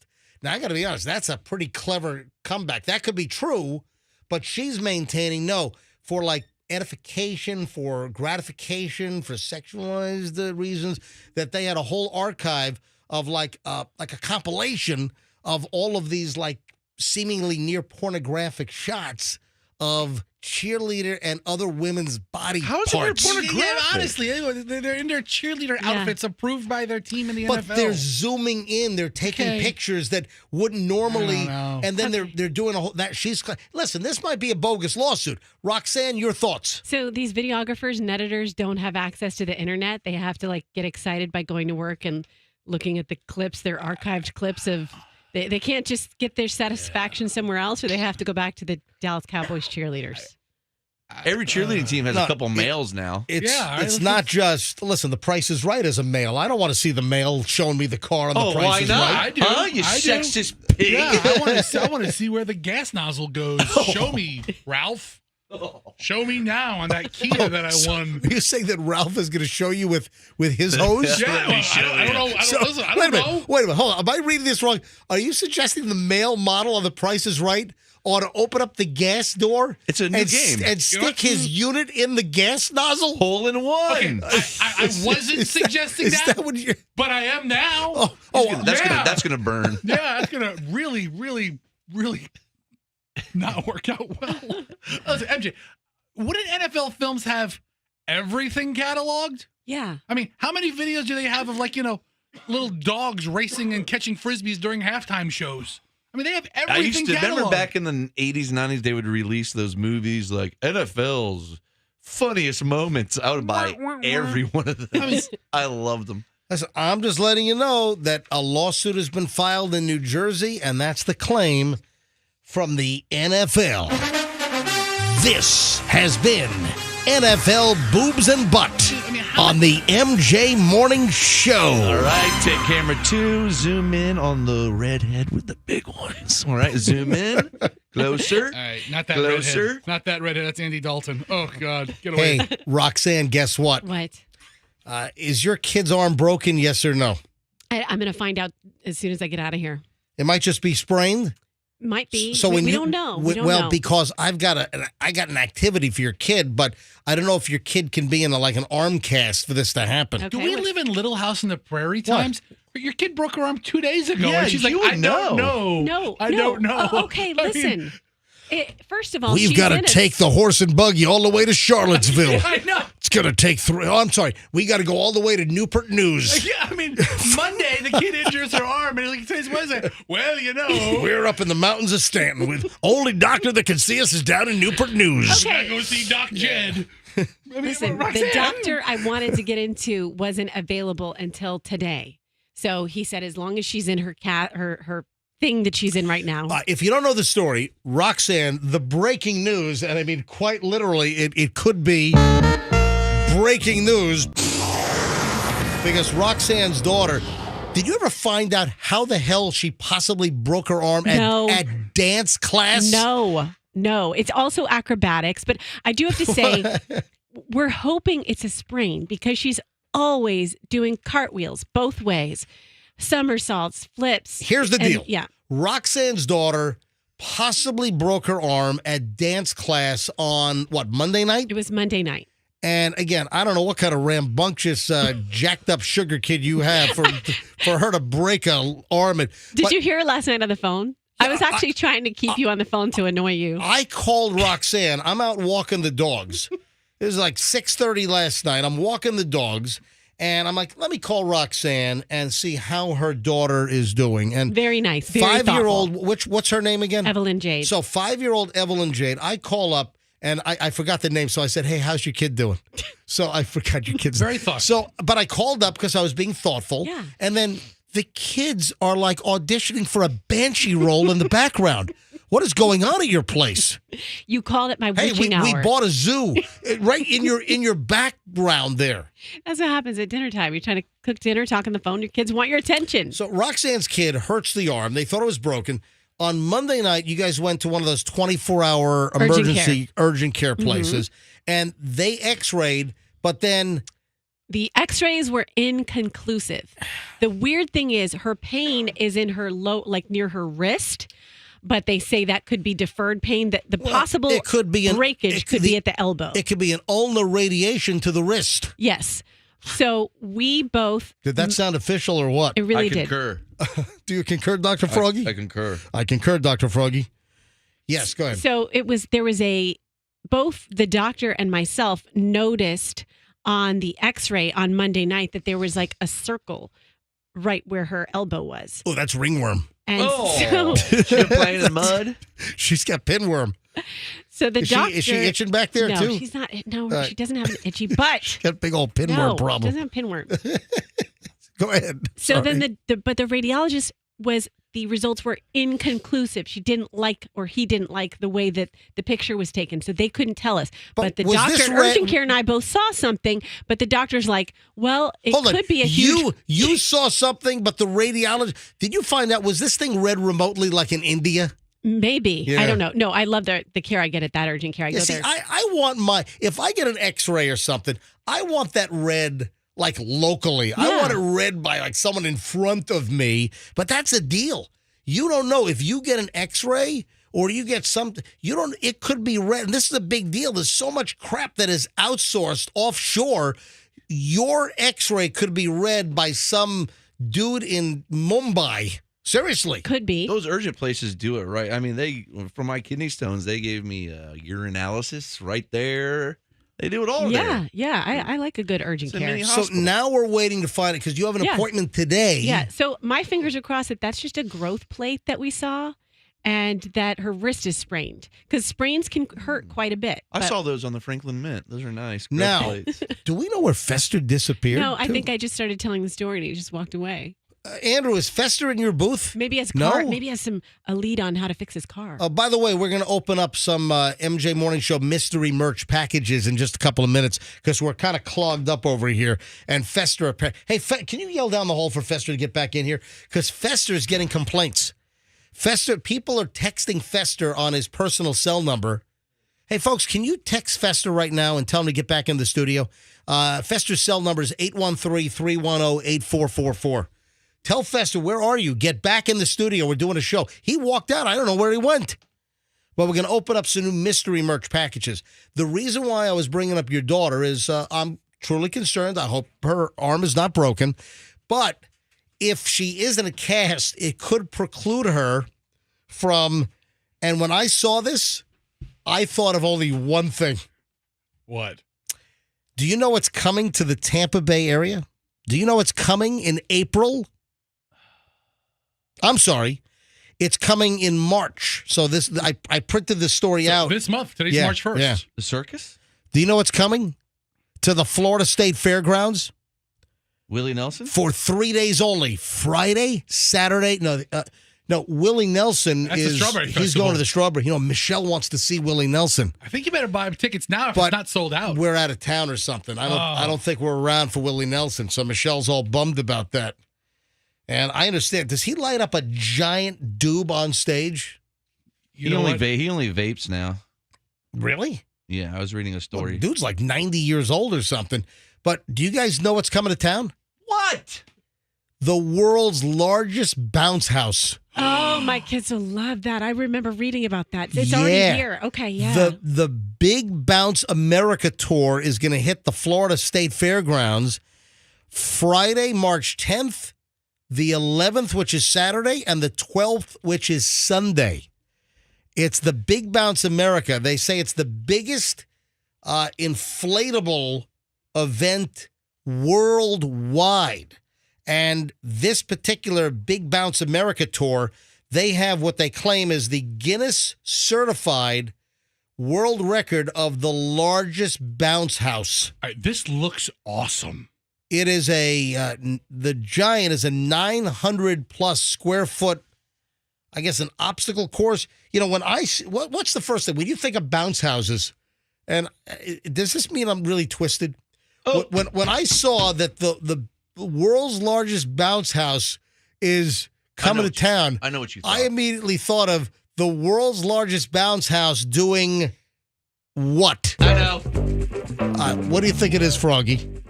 Just getting blown in the air with 100 kids in it. Yes, I'm sorry.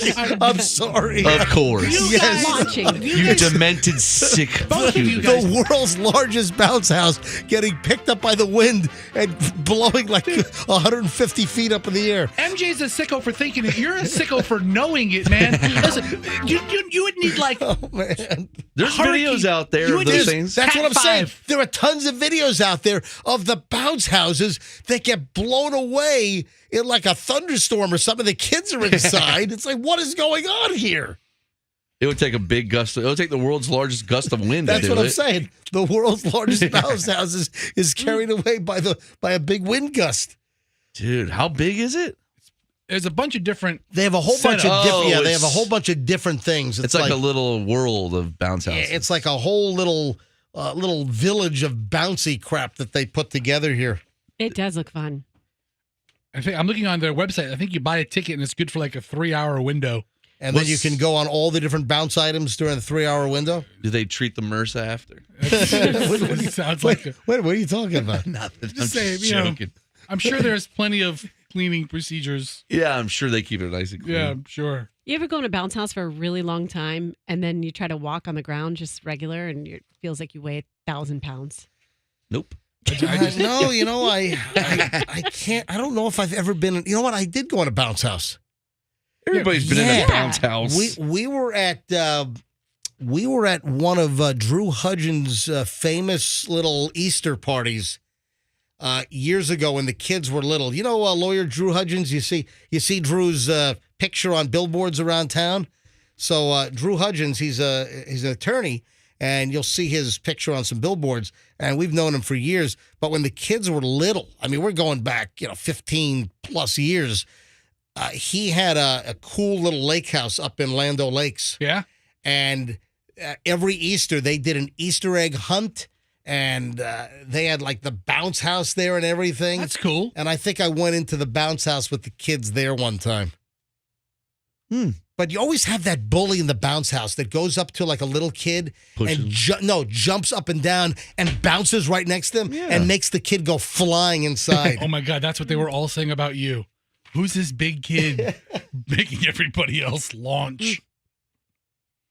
I haven't been in a bounce house, I don't think, ever. Yeah, because they're not super duper. Yeah, right? It's solely because of weight issues. It's right. You're exactly right. Thing. Roxanne's like, have you ever noticed when you walk out and you're 1,000 pounds? I'm like, no, I'm just 1,000 pounds. Yes, it's called walking for me. Yes, thank you, Roxanne. One other issue before we move on. One other issue regarding kids, and Roxanne is really pissed off about this. And you have a problem with your kid's teacher? No. I have a parent-teacher conference today. Why would you say something like that? It's not my kid's teacher. Well, it's school in general. You're going to do this again? No. Roxanne said that the kid's teacher's a total bitch. Are you out of your mind? I'm kidding. I'm joking. Are you nuts? I'm joking. I'm kidding. I requested this teacher. This was a teacher by special request. She's the best. Okay, but I'm kidding around about the B word. Yes. But you literally have a parent-teacher conference today? It's a very busy day today. I didn't know that. I had no idea. This afternoon. Roxanne was complaining earlier about the amount of homework that her daughter has in kindergarten. And you said it's ridiculous. It just seems like every night. But wouldn't that be the teacher? It's not like just appearing via osmosis. I mean, the curriculum. It's the curriculum. My son's in kindergarten as well, and he's getting these books to read every night. I'm like, geez. They get a lot. It's just a lot. And I don't know if my memory is so bad and I forgot, but honest to God, when I think back to kindergarten, all I learned was like green triangles, red squares, blue green circles, clovers, and blue moons, and play on the playground and take a nap. And that's all I did in kindergarten. These kids have math homework. They have like 3-dimensional. Let me tell you what Roxanne said. Geometry. Roxanne said, I want to strangle my kid's kindergarten teacher because of the amount of homework that she brings home every night. Now you're having a lot of fun because you know I have a parent-teacher conference and you're hoping that somehow that trickles back. I'm sure it will. But thank you very much. I did not see that. Roxanne said I love my kid's teacher. Roxanne said she wants to slash the tires of her kid's kindergarten teacher.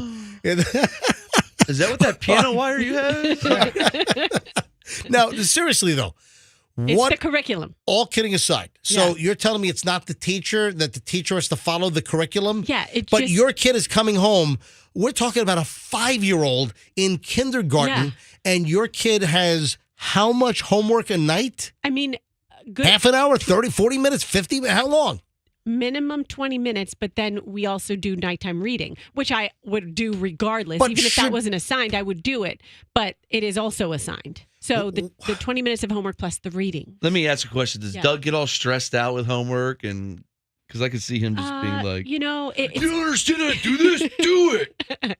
It's pretty crazy because sometimes we'll like read the instructions and go, do you understand what they're trying to say here? I don't understand this. Yeah. I mean, it makes you feel dumb as a parent. Let's hit phones here quickly. I'd like to hear from parents that just have homework nightmares.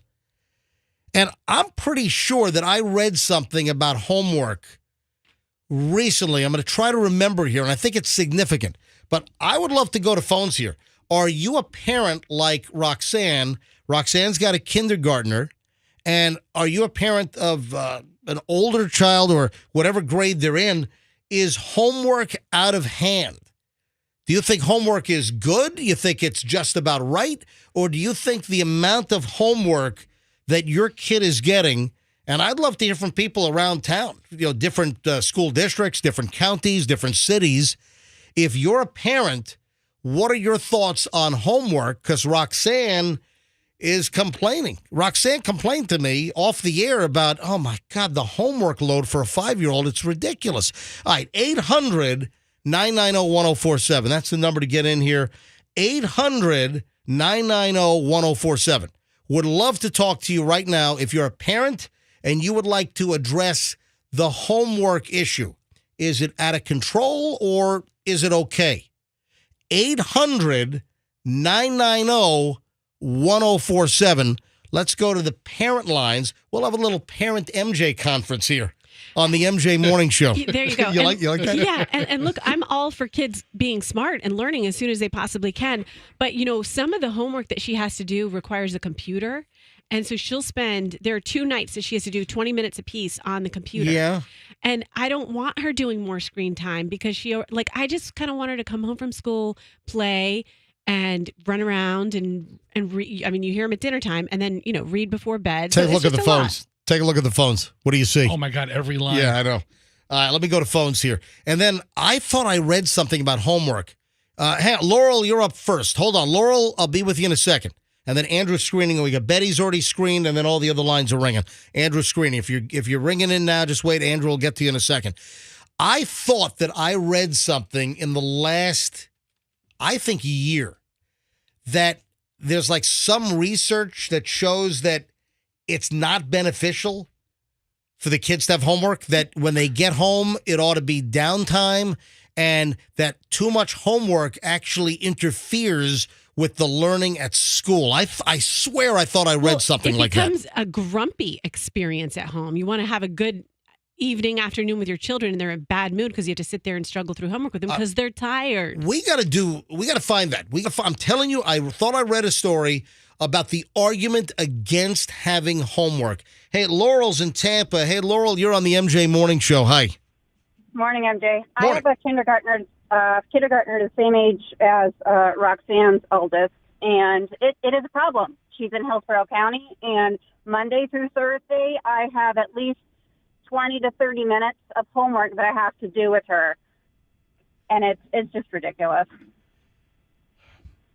So what is the type of homework? Is it math? Is it reading? I mean, in kindergarten, I was filling in numbers in a caterpillar, I remember in kindergarten, I was playing little baby games. Yep. It's two-dimensional, like Roxanne was saying, to make three-dimensional figures with toothpicks and marshmallows. Go around the house and pick out three-dimensional objects and tally how many you found. Yeah, we have the same curriculum. We have math problems. Oh, so it's the same stuff. Yeah, same thing. All right, Laurel, thank you, and thanks for listening to the MJ Morning Show. Thanks, Figure. All right, let's you. go to Betty in Tampa. Betty, you're on the MJ Morning Show. Hi. MJ! Betty! It's Betty Smith, the popcorn girl lady. Oh, hey. Hi, Betty. Hi. I got those twins, Warren and Antoine. They're my grandsons, and I tell you, they have homework that is like, I don't even understand it. How old are they? They are 8. So 8 years old is what, like second grade? Third grade? What is grade. it? Third grade? Yes. Third grade. And how much homework in third grade, how much homework are they getting a night? Well, they go to 2 different schools. So one of them gets just 1 packet, and the other one gets like 3-4 packets. And so how long can homework be a night? How much time might it take? With Warren and Antoine, it takes about an hour, 2 hours sometimes. Jeez, yeah, that's too much. Betty, thanks for calling in. Cassandra in Largo. Hey, Cassandra, MJ Morning Show, homework lines. Hello. Good morning, first-time caller. Thank you. Homework is ridiculous. my kids range from 15 to 25, so I was on first name basis with some of the teachers. It's ridiculous, the amount of homework. My 15-year-old is the last one in school, 10th grade. It takes sometimes 2 to 3 hours for him to do his homework. Yeah. Hey, Fester, thank you, Cassandra. I appreciate you calling. And Cassandra, do you find that like it's like diminishing returns, that it's so much that it like affects like the say it again, that it affects the learning in school? Yes, it's so overwhelming. He's like losing interest in even wanting to be there at this point. It's just so overwhelming. Thank you, Cassandra. All right, April. Are we going to get any calls where parents say, "Oh, the homework amount is a lot, but it's great"? Oh, we love it. It's fantastic. April is in Palm Harbor. Hey, April. Hey, everybody. Good morning. Morning. So I have, my youngest is 10. He is in 5th grade. And I have to say that the amount of homework that he gets is very overwhelming. Sometimes he is up till after 10 o'clock at night trying to finish his homework. Wow. That's insane. So he gets math, and he has 3 different kinds of reading. He has to do a current event, and they have to do an essay every week, and they have to do it within 2 hours. Like they're practicing for a test that they will get 2 hours to complete an essay. So there's a new essay every week, and sometimes he has to work on it on the weekend. You know, you go to school all day, and then you're saddled with hours and hours at home. I'm telling you, I read a story in the last year that said that it is actually like the point of diminishing returns, and it works against, and it becomes a negative if the kids have too much homework. I know there are advocates that say no homework, that everything should be done, that the learning and the retention is better when everything is done at school, and that they have recoil time. They've got bounce back. They've got downtime. Maybe some reading before bed is always good, but yeah, that would be a nice way to do it. You know, reading, like if you're, you read the classics, or the Outsiders, or Grapes of Wrath, or you read those when you're in 8th, 7th, 8th, 9th grade, whatever. I mean, I could see reading that at home, but why were you laughing? I was just laughing because of the books that you were mentioning. It just made me laugh. Did you read the same books as me? Yeah. There we go. Yeah. Well, he has no time for extracurricular activities. So we have soccer, so we're trying to stay physical as well. And on the days that he has soccer, he cannot do homework. So then the other days he has to double up on the homework. Oh, geez. Right. Yeah, so it's making him extremely concerned about how well he's doing in school. So now he's obsessed with, I have to get my homework done. I have to get a good grade. Yeah, guess what? They're turning these kids into basket cases with all this homework. Yeah. April, thanks for the call. It just seems the homework volume is much greater now than when I was in school. April, thanks for listening. Have a great day. Let's hit Rodney in Newport Richey. Hey, Rodney, MJ Morning Show, you're up. Good morning. I think it's absolutely positively a good thing that they give homework. I mean, sit down and think about it. If your daughter was home doing homework, Hey, Rodney, do you have kids, Rodney? I most definitely do. What age is Rodney or your kids? I have a 17-year-old and a daughter that's going to be 16, and I'm a firm believer in homework, without a doubt. And how much are they getting? How much homework a night are they bringing home? My son actually brings home about an hour and a half to 2 hours worth of homework a night. My daughter's severely autistic, so whatever they give her as far as learning on a smart board and a smart TV is, they recommend about an hour a night of her practicing that. But, I mean, you sit down and think about it. You got kids in college. Sit down and think about it. If they didn't get the homework, they're not going to educate themselves, There's no, you don't get education watching TV. You don't get education playing video games. But I'm saying that I've read stories that there's an argument to be made that too much homework actually is a negative. Rodney, good call. Thank you, buddy. Thanks, Rodney. Listen, your mileage may vary. Sean is in Pinellas. Hello, Sean. Go. Hey, I'm a 60-year-old woman. I had 2 kids, and my daughter would come home every night with a bunch of math homework. I remember it. It was horrible. I remember helping her with her homework, but it wasn't the same way they did it, Mom. It's not the same way. So I was like, I don't know how to do your homework. Then I got the same answer, but it's not the same way they do. Show your work. You got to show the work that they want to see. Exactly. Yeah. And that became a cluster. And let me tell you, I have gray hair to prove it. And we worked and worked and worked on it. But, yeah, no, keep the homework in school. Minimize the homework for families, because that's what you got. Parents working out there 24/7, both of them, and then they come home to homework. Did you get your homework done? Did you get your homework done? I know, just nag. Listen, I got you. Sean, thank you so much. All right, let me grab. That's it. I mean, phones have exploded. Roxanne, we've hit a nerve here on the whole homework issue. Yeah. At school. If you're just tuning in, Roxanne said that the amount of homework that her kindergartner gets at 5 is ridiculous, and that's why we went to phones on this. And she's just tired at the end of the day. I'm trying to deal with her. Eric, did she want a drink? Did she want like a... She may want a drink. Mom, can I have some of that wine? Let me have some whiskey. Hey, Erica's in Oldsmar. Hey, Erica. Hey, MJ. Hey. I think I read the same article you did. I just Googled it. Stanford says that. Yeah, that's right. Stanford. What'd they say? They said that more than 2 hours of homework might be counterproductive, but I think it's less than 2 hours. I think it's the same thing. But you know what? I think I saw that, but I also saw an item where advocates were suggesting like no homework. Yeah, because learning in school is apparently better, and then they need the downtime at home to recuperate. Right. And then, do you have kids, and how old are they?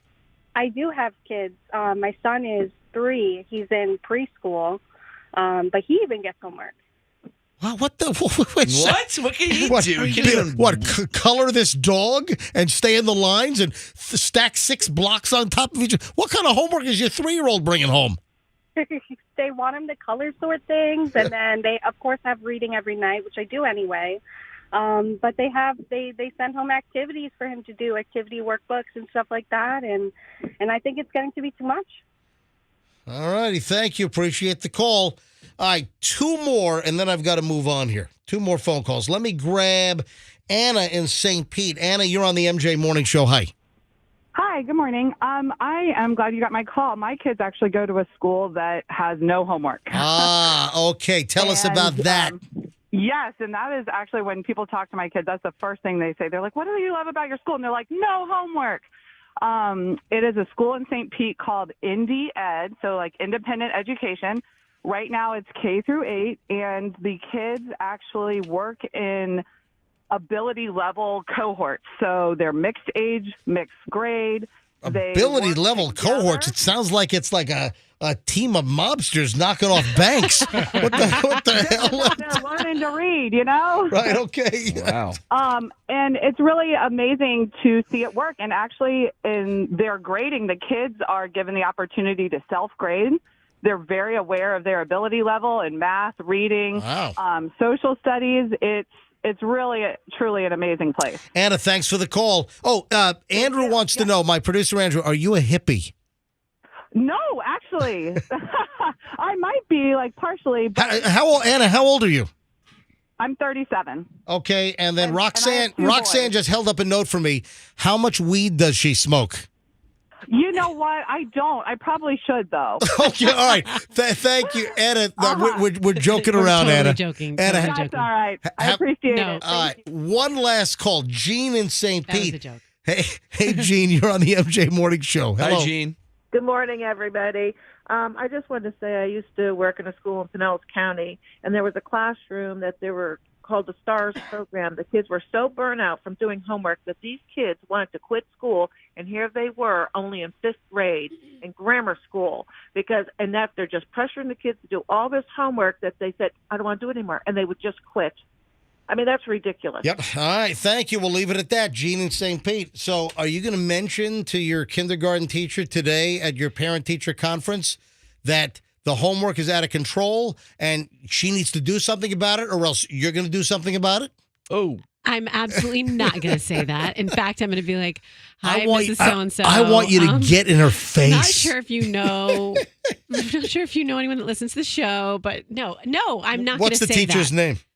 Don't say None that. of your business. Nunya. That's her name. That's Nunya. Miss Nunya. Mrs. Nunya. All right. When we get back, I typically don't do the silly, ubiquitous stories of, oh, hey, the dictionary has added all these new words. But there are actually a couple of really interesting words. That Every year I find that interesting. What words make it to the dictionary? We typically don't do this item. And then you've got dictionary.com, you got Merriam-Webster, you got Oxford. So it's like all year long you got these different dictionaries that are adding new words. Actually, there's some stuff that caught my attention. So we'll get to that coming up in just a bit. I want to know, is Michelle, my wife, is she doubting our potential relationship compatibility 29 years later? Hang on. I'll explain all that coming up in a bit. I got great Hollywood stuff. Oh, Tom Brady. There's new crap on Tom Brady, which I told you the stand-up comedy stuff was crap, and apparently it was. But there's a new update on what might he really be doing. Hold on. We'll get to all of this next. Don't move here on the MJ Morning Show on Q105. First, though...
Morning show on Q105. MJ and the crew here a little before 9 o'clock, 8:57. And we got a lot to do. This begins another fairly long chunk of the MJ Morning Show with no interruption. We'll get into the new words of the dictionary. And this is not a deal that I do. I can't tell you the last. We might have mentioned a word or two over the year, but we don't really, hey, coming up, we'll tell you the new words. It's just that this batch of new words from dictionary.com that they've added to the dictionary. I just thought there was some interesting stuff in here. So I'm kind of doing something that we really don't typically do, this kind of content. But I just thought it was pretty interesting. So, we'll also open up mystery merch. In just a few minutes, we'll open up the mystery merch. And is my wife trying to tell me that all these years later, we might have a compatibility problem? I guess we'll get into that. And speaking of mystery merch, I'm actually chewing on one of the cola gummies. One of the mystery merch packages that somebody sent was a 3-pound bag of Haribo. What? Never mind. You're eating. What? You ate some out of the bag? What? I can't believe it. What? It worked. What? Nothing. I was just messing with you. You switched him out for a different kind of gummies. I like to act like I spit in it or something. Oh, because that would be felonious. Food tampering is felonious. Oh, you're going to turn me into the cops. Damn right. I'll call 911 right now. number one in that bag. How about that? I don't know if it counts for a bag of Haribo that's been sitting in a radio anyway, studio for a week. one of the mystery merch packages that people sent was a 3-pound bag of the Haribo Happy Cola gummies. And I love the cola gummies. Those are really good, actually. However, I don't know if the texture's different. No. It's not. These are stale. These are, these are hard. Yeah, they're harder. They're harder. And what that tells me is that this package, that the stock doesn't move quickly. This has been sitting around. I think these came from Amazon, and it's almost like this package must have been in some kind of Amazon bin for the last year and a half, because these are much harder than they should be. They're real, authentic Haribo Happy Cola gummies. Yeah, I noticed the hardness. Yeah, they're hard. The 2 little bags that somebody sent, those were soft and pliable and gummy-like I was chewing on caulk from Home Depot, Wait, what? Never done that. You don't want to chew on caulk from Home Depot. Yeah, probably not the best idea. Keep it out of your mouth, kids. Oh, before I get into the words in the dictionary, this is creepy. Have you guys ever gotten your phone photo album just out of nowhere gives you a reminder and pulls pictures and puts together a slideshow for you? Yeah, that happens all the time. All the time. That's creepy. This doesn't happen to you? Well, I'm on Android, and no, this doesn't happen. I think it's nice. It just happened out of nowhere during the last break. I'm walking down the hall, and I look at my phone. I'm just looking at my notifications, so I swipe all my notifications down on my Android here, and I see, the happy hour. My phone went through my previous pictures, found sunsets, and did a compilation of sunsets and called it the happy hour. Yeah, on my no, phone. I'm sorry. The magic hour. Okay. The magic nice. hour. So my phone Yeah, automatically the makes happy hour. That's something different. automatically makes photo albums of trips that I take, or if I take pictures. But you're on Apple. Right. All three of you guys, you're too cool. You're on Apple No, iPhone. you're too cool. No, we are cool. I'm Android, baby, and I'm happy about it. Although my kids think that Michelle and I both have Androids. We have the Google Pixel 6 Pros. And no, I'm not getting a 7. I'll wait for the 8. I generally do 2 years in between phones. But my kids think that we are like the nerdiest geek farts on the planet. Wow, a geek fart. Right. That's a new word. Is that in the dictionary this year? That should be. What is the word that I came up with that was really good? About, What, years ago, you mean? No, about it was being drunk. It was like, blast ass. Blast ass. Blast Yeah, that's ass a good one. drunk. Yeah, I like it. Remind me of that. I like blast ass drunk. So, yeah, my kids think that we are like skeletons because we use Android, that we are the most unhip people on the planet. Well, they're kind of right. I have an iPad. I've got a 12.9 Pro. It's like a really nice iPad. And I find that Android is just so much easier to use. I don't like using the Apple stuff as much, to be quite honest. Does your Android categorize all your photos into the different people who you know? No, I don't think it does that. But this thing creeped me out by digging up all my old sunset photos and shoving it in my face a few minutes ago. And then you realize how many pictures of sunsets you take. And you're like, oh, God. You want to talk about artificial intelligence. My phone is like what? Oh, your phone is like, wow, this creep takes a lot of pictures of sunsets. This weirdo must really like setting suns. On to the dictionary entries. And again, we don't do this often, so savor it if you like it. But this caught my attention because dictionary.com, they added over 300 new words yesterday. Wow. Dictionary.com added more than 300 new words and more than 1,200 new and revised definitions for existing words. So what caught my attention here, among the new words are bedwetting. That's an old word, right? It is, but there's a new definition to bedwetting. So in this form, it's a new word. Do you know what bedwetting is? I can only think of the old version.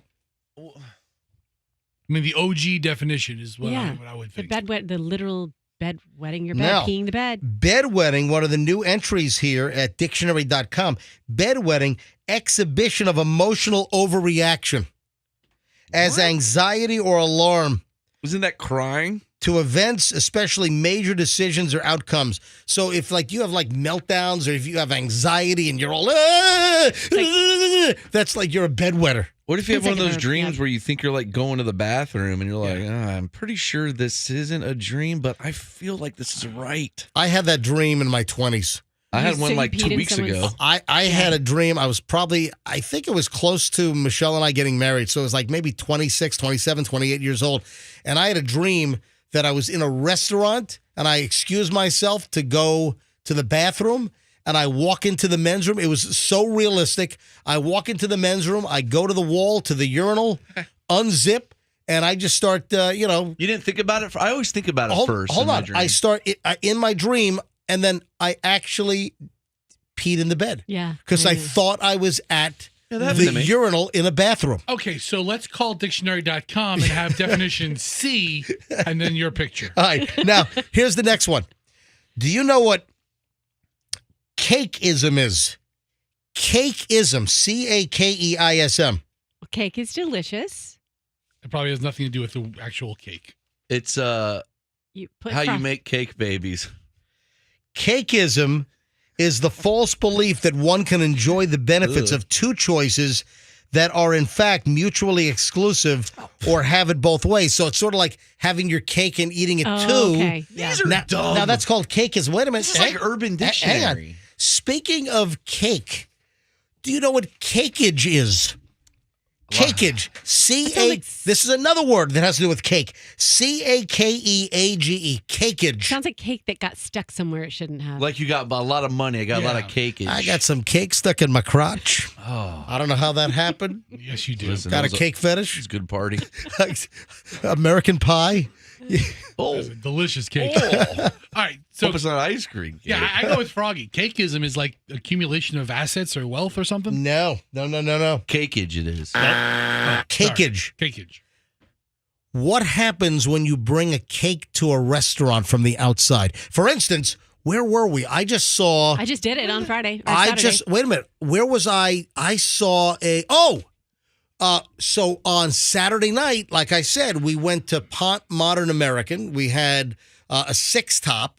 And then after we left Pont, we went over to Donatello. Oh, nice. And we hung out in the bar with all of our friends, Dennis Phillips from Channel 28, his wife, and then Bobby and Gigi. We went over to Donatello, and somebody had a Wright's bag.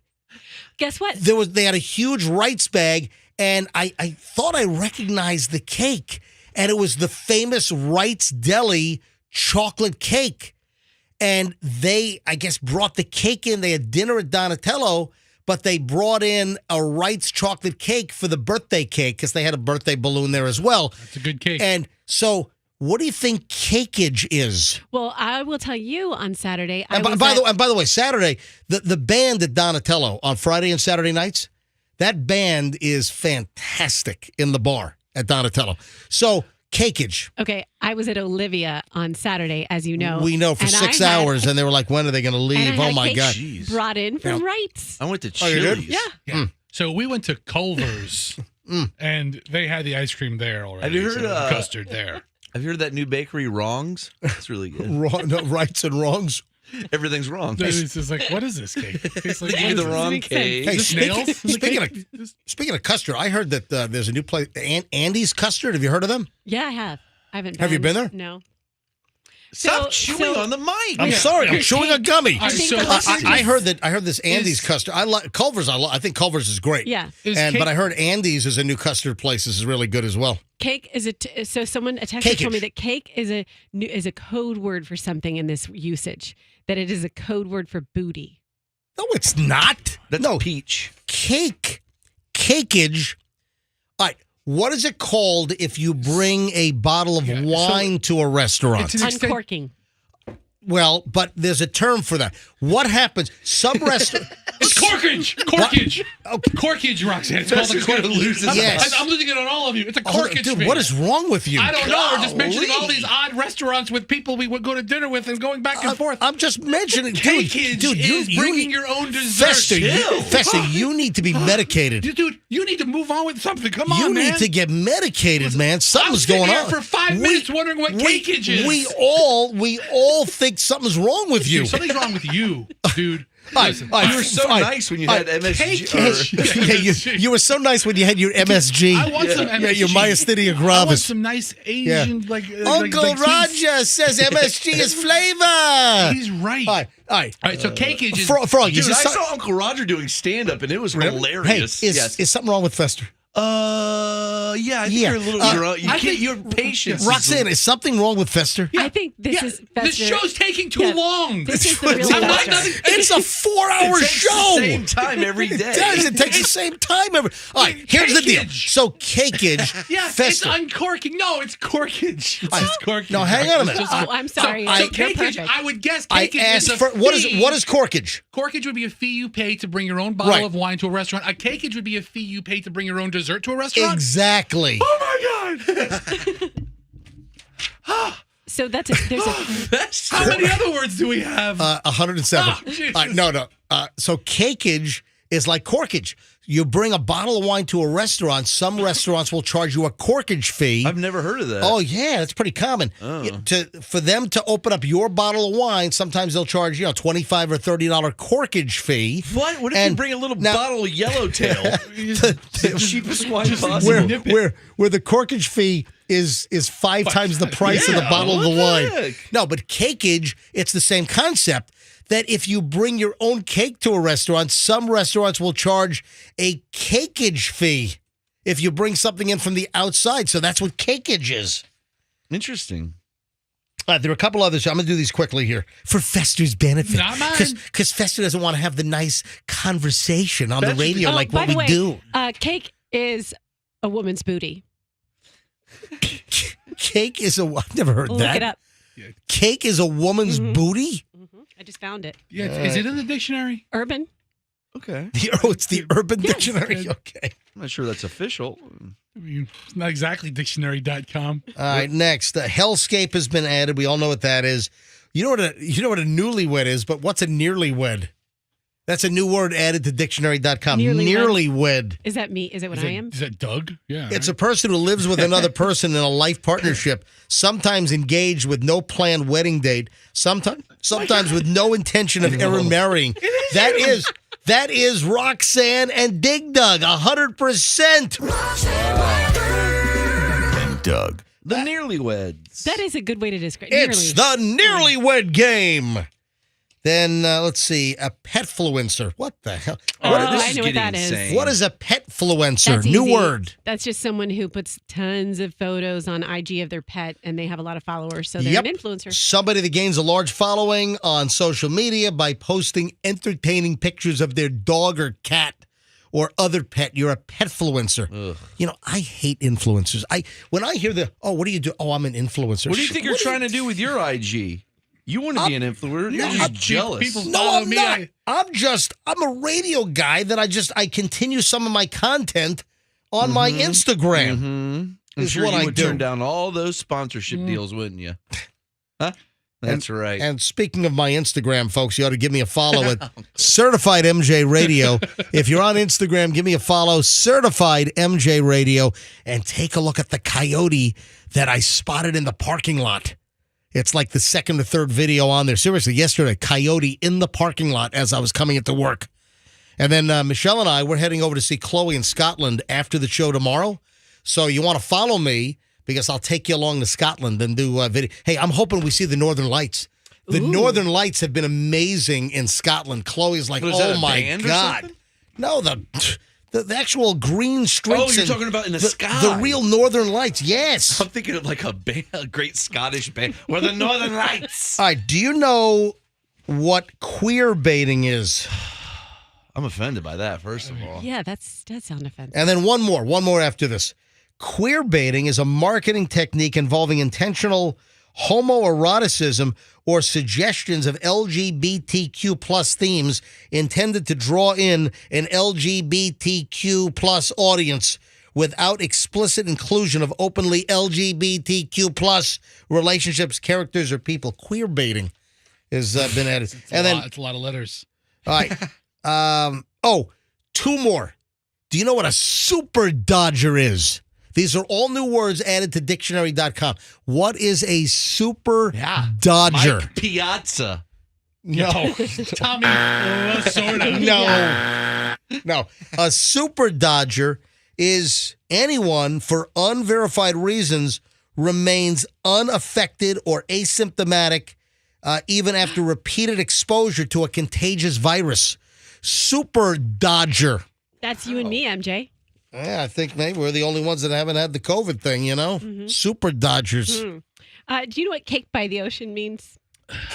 Are you still stuck on the butt thing? Are you sexualizing things No, again? this It's a is song. This is all my texters want to talk to me What about is- is what cake. is- what is- Cake. what is I've got 10 cake? texts on it. It's a Jonas Brothers song. Yeah, and that means it's code for having sex at the beach. I did not know that. Cake by the ocean? Is this 2017? Yeah, and that's going to be Sandy. I mean, the Jonas Brothers had a hit song.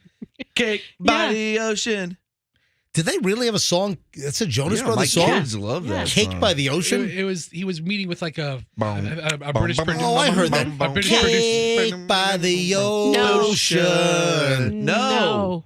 Got the candles in the night. Cake by the ocean. The story goes the Jonas Brothers were meeting with like a British record producer, and he was trying to come up with a word for sex on the beach. And he's like, "What do you guys call it? You know, is this a Fester fun fact? Cake by the ocean?" All right, one more. And I'm moving on. Song came out. One last one. Do you know what trauma dumping is? Yeah, my stomach hurts. By the way, that reminds me. Stop it. All right. Trauma dumping, unsolicited, one-sided sharing of traumatic or intensely negative experiences or emotions in an inappropriate setting or with people who are unprepared for the interaction. Oh, I do that So all the time. It's the people that just unload and dump every problem on you. And it's like, you know, It's like a Debbie Downer? It's trauma dumping is what it is. Ladies and gentlemen, do you know what time it is? I'm ready. Let's do it. It's time for Hal Herman. Hey, wait, what? No, I'm here. We're ready. I'm not going to do anything you want. I'm joking. I have something planned for tomorrow. Time for mystery merch. Mystery. Fester? Who belched? Wasn't me. All right, mystery merch time on the MJ Morning Show. And Fester, you've been getting complaints? So, as much fun as we're having opening the mystery merch, the people who send them are eagerly awaiting for you to open up their products. They're like, when's MJ going to... And yesterday, I don't think we opened up anything yesterday. We did not. So, I got a couple of messages. Mystery merch, people are sending us just packages from Amazon or other e-commerce.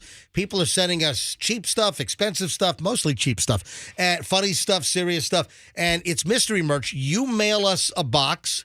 The address is on our website, mystery merch. And you mail us MJ Morning Show mystery merch, and we'll open it up on the air. So here we go. And here we go. Opening up this package. And in this is... What is it? It's a pocket torch. That's awesome. Oh, my God. Who says It's called a lighter. Hang on. Oh, yeah, but wait a minute. I just like the name. It's a cigar lighter. Hang on. There's a little gift note in here. Okay. There's no note. No note. No, it's just send a thank you. I got the Yasud Firejet cigar torch.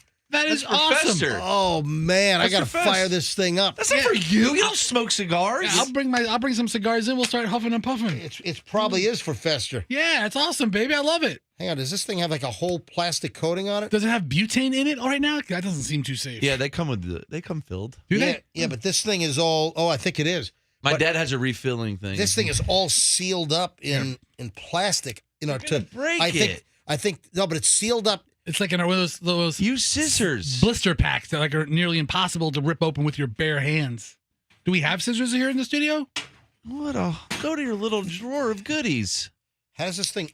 Oh no! Oh, I thought there was a plastic. Try to act. Hang on. How do I? Oh, there's no butane in it. No, I think there is, but how do I? You gotta give me it. What? Is there a piece of plastic to pull out or something? Give me it. You've never used one before. Yeah. You're like a baby with a gun. Just press it. You're like the kid that was found outside. Fine, you make it work then. Oh, it looks like a gun. It is. It's shaped like a gun. It's a gun. That's a weapon. It is. It's like I tell Would you be able to go through TSA with no, that? TSA will stop you with that thing. It's a good test. All right, it is. Let's give that I'm flying tomorrow. Let's give that to Shorty Shane and look like a real gun in his hand. All right, next one. Next mystery merch. Let's go. Opening this up. All right, here we go. This is an Amazon package. It's a nice Next lighter. mystery merch is electronic yodeling pickle. What the hell? That's for Roxanne. That's definitely for me. Hang on, there's a note in here. Oh, wait a sec. No, there's just a gift for you. Oh, from Laura. Laura Barley. Laura, thank you. We've got the electronic yodeling pickle as we're doing our unboxing here on the MJ Morning Show. Does it hear a yodel? Multiple texters are complaining that you get to open everything. All right, hang on a minute. Looks like a real pickle. Let me hear the yodeling pickle. So it looks like a pickle, and then you push the button and... Who invented that? Okay.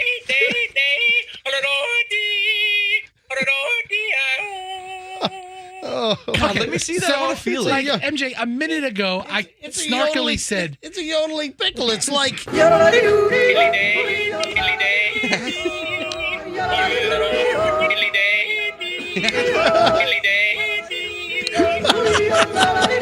So a minute ago, I snarkily said it's for Roxanne. Right. And Roxanne gave me the dirtiest look. And now she hears it yodeling and she loves And it. I want it. And she loves it. It must be mine. It won't shut up. It won't stop. Stop it. I'm going to have to smash this thing. No. It's awesome. It looks like a real pickle. It does look like a real pickle. Oh, wait a second. I found one of the notes. I grew up listening to the show on my way to school with my dad. Now I listen on the way to work. This is for Fester. What? That's the lighter gun. Oh, okay. The lighter gun. That's yes, for Fester. lighter guns for Fester. Oh, wait a Thank minute. you. Also, inside the pickle is the screaming goat. Oh! Well, that's the goat. You know the video of that goat that screams like a human? Yeah. Yes. We have that now too. Hold on a second. We have a plastic goat? Yeah, I just opened up this. Again, folks, you're listening to Mystery Merch Unboxing here on the MJ Morning Show. That's pretty cool. And hang on. God, how the wrapping on this is ridiculous. Jeff Bezos wants to be sure you get your We're gonna screaming have goat in one piece. A lot of noisemakers to play with every day. Man, we've got a ton of stuff here. New sound effects. All right, so this is the I'd almost have the goat out of the packaging. Can you make your pickle yodel, Froggy? All right, hang on. Mine does opera music. Yeah, it does. All right, I think I've got this goat. My God, what kind of plastic is this thing in? Oh, Do we open need, like- it already, you little baby buggy whipped arm weenie. Do we have like a razor blade or something? Or? No, I got it. Here we go. All right. So I guess you push the button on the goat. That's the exact sound. That's hysterical. I love It it. does sound pretty Got human. the pickle. People will All right. manufacture anything. Here we go. Hang on a minute. Here we go. Unboxing more. We're so backed up. I'm unboxing a ton here. I love the auditory MJ themes. Morning Show mystery merch, and this More feels like mystery junk. This is is this a T-shirt? Hang on, I'm opening it up. You're pressing all of Roxanne's SMAR or Yeah. ASMR. All right, What is it called? It's a Hey, flag. Asmer. What is that? What is it? A flag. Hold on. A This flag. is a giant flag. Is Looks like a. Is it a Jolly Roger? It's a beer can island flag. Oh, that's awesome. Thank you very much. I've been there. Me too. We have a beer can island flag. Look at Froggy, that goes off the boat. Okay, that yeah. you get to buy. Yes, I'm Perfect. shopping. Look at that. I've never been to Beer Can Island. All right, here's another one Pretty fun. as we unbox mystery merch on the MJ Morning Show. What's on that one? This is Writing? from Scott. This is like a handwritten mystery merch. Oh, God. All right, hang on a minute. This is in a Dude, U.S. Postal Service box. So, Handwritten, man. Yeah. That's Unabomber style right yeah. there. Oh, man. Uh-oh. Uh-oh, it's also wrapped. Look at the camera. Oh, boy, folks. You open this Ooh. thing up here. I It's don't like know an what's ice in cream it. bar. Mystery merch. Ooh. Inside, there's a wrapping that says mystery merch, and I'm opening this up right now. Oh, and inside is a black box. All right. And inside the black box is... A bag. What the hell is in this? Now there's all kinds of, like, tissue paper. Is there anything in it? You know, I could die doing this Yeah, bit. seriously. I'm telling you. So All right. this is some anthrax tissue Oh, paper nope, I thought nope. you'd enjoy. Inside is a challenge coin. That's cool. From where? Oh my God, this is fantastic. It's a Martin Milner LAPD coin for Adam 12. Huh? Martin Milner, Martin Milner and Kent McCord, City of Los Angeles.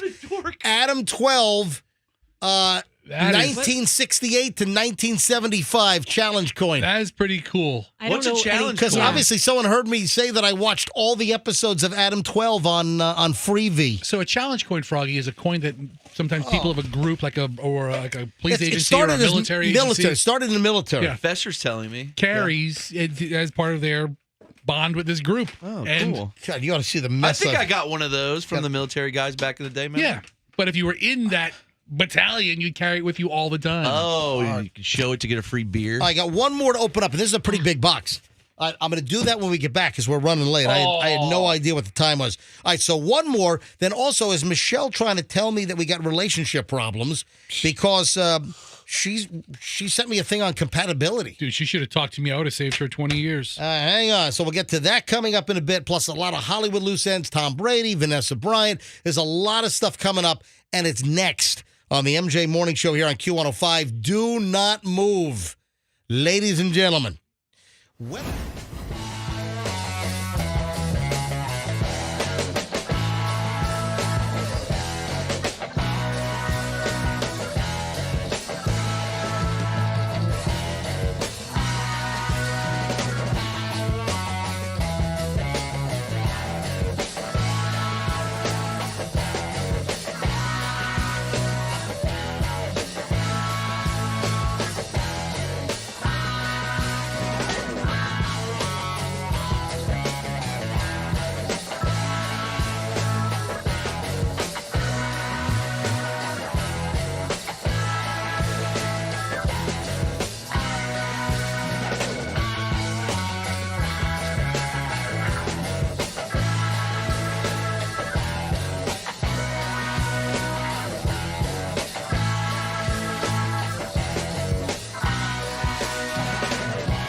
That's like one of the few songs I'll let run to the very, very end because I love the horns. I get it. You like horns. Why do you like horns so much? Why don't you learn how to play? I like horns and strings. Do you like devil horns? Ooh, where do you hide those, by the way? I like strings too. I started taking violin lessons. Oh yeah, why don't you bring it in and play? I think you did actually bring it in one time. I did. It was horrible. This was like when Chloe was 4. You were screeching. I was taking daddy-daughter violin lessons together. That's cool. Yeah, I really want to learn how to play the violin, but I don't know if Thinking back, was that a waste of time for Chloe? What? No, not at all. Wow, she's doing a lot of violinist things? She is first chair in the London Philharmonic. Holy cow. Wow, doing great. For her. No idea. All right. Hey, by the way, I want to thank Scott. Very thoughtful gift. Scott with mystery merch. He's the one that Scott Hansen, it looks like, in Wesley Chapel. He sent me the Adam 12 challenge coin, so thank you. Man, that's like the Blues Brother license plate. They took a lot of thought. Yeah, it's thought. It's very, very, very nice. Don't I appreciate break it. You can't break the coin. It's a metal coin. You want to bet? Now, is Michelle sending me a message? Roxanne, I think you're probably most qualified to... Okay. You're not compatible? Is that what she's saying? Well, is it astrologically related and you just figured it out? Well, hang on a minute. Roxanne knows it's all about the astrology. Now, what time is it? Today is what? Today's one. Okay, so she's not working out today. Now, What sign are you? Pentagram? What are you? I'm an Aquarius. Aquarius. Pentagram. What are you saying? And what is she? Aquarius too? She's Virgo. Hello? The hell was that? Yeah, that wasn't your blah, blah, blah. No, that... Hello? Yes. Hey, are you okay? Yes. Sound like you cracked your head on the nightstand or something. What was that? Was what? We didn't hear you say hello. I said hello. No, we didn't hear that. You were Well, sleeping. hear it again. Hello. You're sleeping. Get up. Hey, Michelle. Yeah, what? You were dead asleep, weren't you? No. She's doing the I was awake voice. All right. So, Michelle. I've been awake since 6. Really? Wow. Doing what? You doing your own morning show? Hey, Michelle, can you hear me? Yeah. All right. Is there a reason why you sent me from psychologytoday.com 7 questions to help you know if you're compatible? Yeah, are we compatible? Well, let's do the 7 questions right now. Yeah, let's do the 7 questions. Thank you, Roxanne. Guess what? Coming up in June, we will be married for 29 years. Oh, that's awesome. 29 years. That is crazy. All right, so Michelle, the compatibility questions are, That's when you'll get your annual review, by the way. Oh. That's pretty funny you brought that up because I was thinking about putting you on a review. Yeah. Ooh. That quarterly review for Michelle. Yeah. Are you going to have a problem with that if I do a quarterly review on the air? Good luck. What do you think, Michelle's quarterly review? Yeah. Hey, step into my What, are office. you going to review my collating? Yeah, exactly. Am I stapling your papers all wrong? All right, so you sent me this Psychology Today thing, 7 questions to see or help to know if you're compatible. I think it's a little too late for this. Do you feel safe speaking up? What, like, if you don't feel safe speaking up about something? I think Froggy and Fester know how I feel about that. Yeah. What they do know you, how scared I am. What are you're not, stop it. You're not They've known for a long time. You're not scared. What are you We talking know how From you're me really. learning. We know. Shut up, woman. Get out of here. We know how it really goes down. You verbally throw me around so much more than I, What are you laughing at? Yeah, right. All right. Does the relationship feel balanced? Froggy, Fester. Not at all. What are you saying? Not at all. I mean, That's like putting me and Fester on a I mean- one of those things that go up and down a seesaw and it'll shoot me to the moon. That's how unbalanced. Can you have productive problem-solving conversations is next. with or without profanity. I think Michelle would be. She can have that with anybody. Hold on. You don't think that I can have a conversation to problem solve and I be think- productive? I think you can too, but I mean, you're dictator Todd. What is it again? Todd Tater? Yeah. Dick Totter. Yeah. She calls me the Dick Totter. Also the walk-awayer. What do you mean? What do you mean I'm the walk away? What's the walk away? If you don't like what I'm saying, you keep walking down the Yeah. hall. I guess I'm like, where are you ignore. going? You don't like what I'm saying? Yeah, conversations with MJ do not normally end in mutual or some kind of resolution. Right. If anything, conversations with MJ end in more conflict and no answers. Yes. Right. No yes. So are you saying I have social interaction issues? Oh my Yes. God, you are the most socially awkwardly interacted person ever. Ever. You're better now than you were, though. You used to be a real creep. All right, next. This is about compatibility. Do you share the same values? I think so, for the most part, Michelle. Okay, that's 1. 1 out of 7? Because 1 out of 7 ain't bad. You don't value his fry maker. What do you want? A fry daddy? Air fryer? I want an air fryer. Yeah, you don't value that. It's not exactly a Would you have an value. ice cream maker? Yeah. Hey, Michelle's idea to get the ice cream maker, and it's fantastic. Yeah, you let her get it. Do you have the same goals? What do you think, Michelle? Michelle, you want to be a radio host? No. Oh. Do you want to host That's like Morons in the 50-50. News on Monday? Hey, Michelle, listen, little breaking news. Michelle's going to get back into the legal We're profession. not talking about that. Really? Jeez, gosh. Hey, listen, What? Michelle. Listen, Michelle, listen. What is the matter with you? All right, goodbye. Well, no, Michelle, no, I No, I object. never authorized disclosure of anything. Goodbye. Hold on, I didn't say what you were doing. I was just. Yeah, big mouth. I didn't ask you to say Michelle. anything. All right, I'm sorry. MJ's leading. Conjecture. That's That's conjecture. conjecture. That's conjecture. That's conjecture. You're All right, leading. all right, Michelle, don't go anywhere, okay? Hey, Michelle, I have some warrants coming up due, so I could, use Yeah, a we all need lawyers. I in can use a here. consultation. No, Michelle's going to do some nice Stop.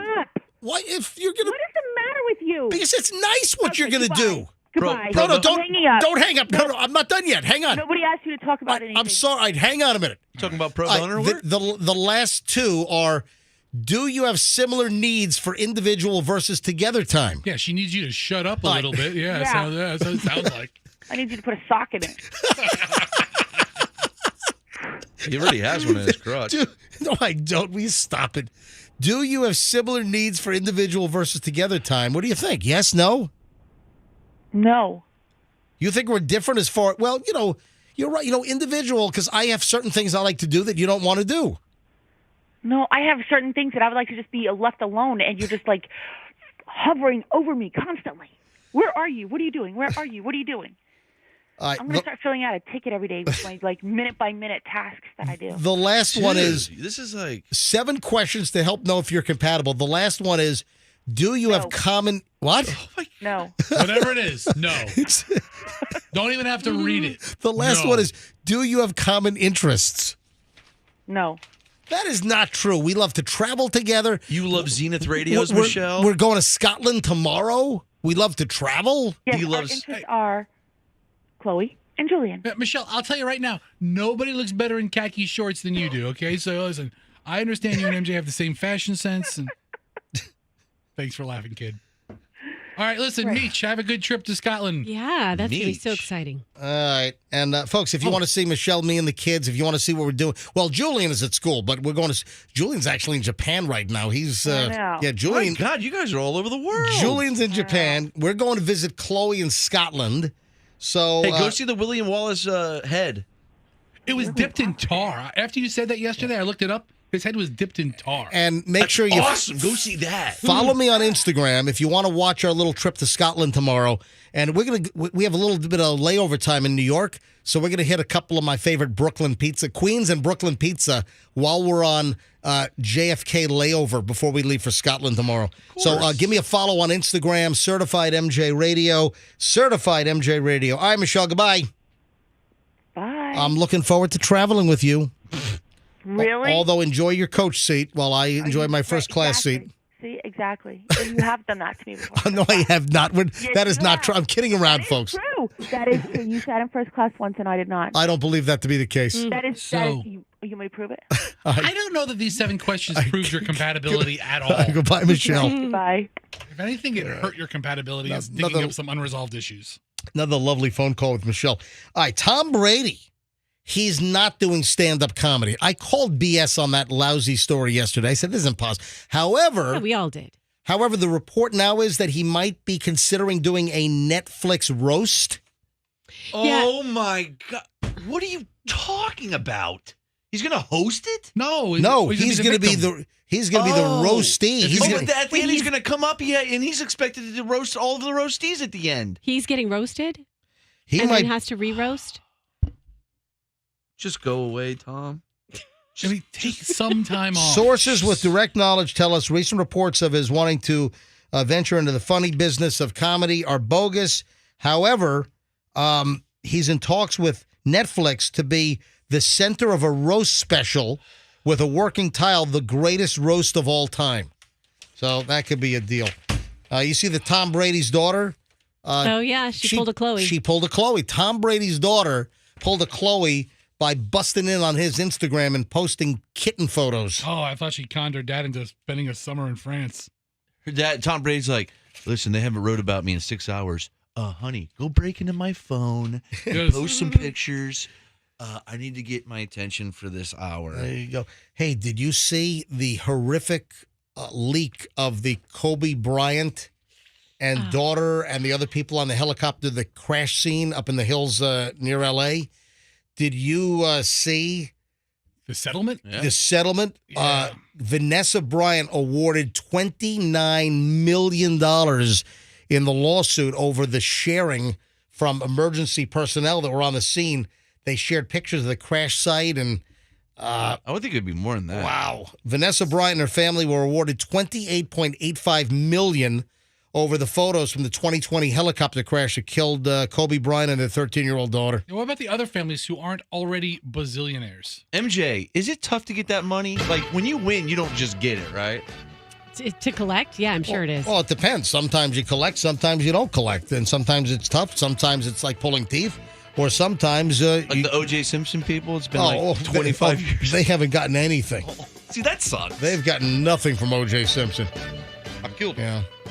Yeah, the settlement with the Los Angeles County Board of Supervisors includes the $15 million that Bryant was awarded by a jury back in August, along with additional funds to settle any potential future claims. Yeah, I mean, it was really bad. Why? You've got such good first responders. Why would they take pictures and then share them? That's just it was completely out of line, without a doubt. All right, guys, anything else before we get out of here today? No. That's it. All right, I got a lot of stuff left over, so that means we'll push some of this stuff till tomorrow. As usual, just 4 hours just is not enough to pull this show off, folks. Website loaded always, mjmorningshow.com. That's mjmorningshow.com. If ever you want to give me material, you got a hot tip, you got some gossip, you want to say hello, my private email is mj@mjmorningshow.com. That's mj@mjmorningshow.com. Folks, we'll see you back here tomorrow, and let's be careful out there.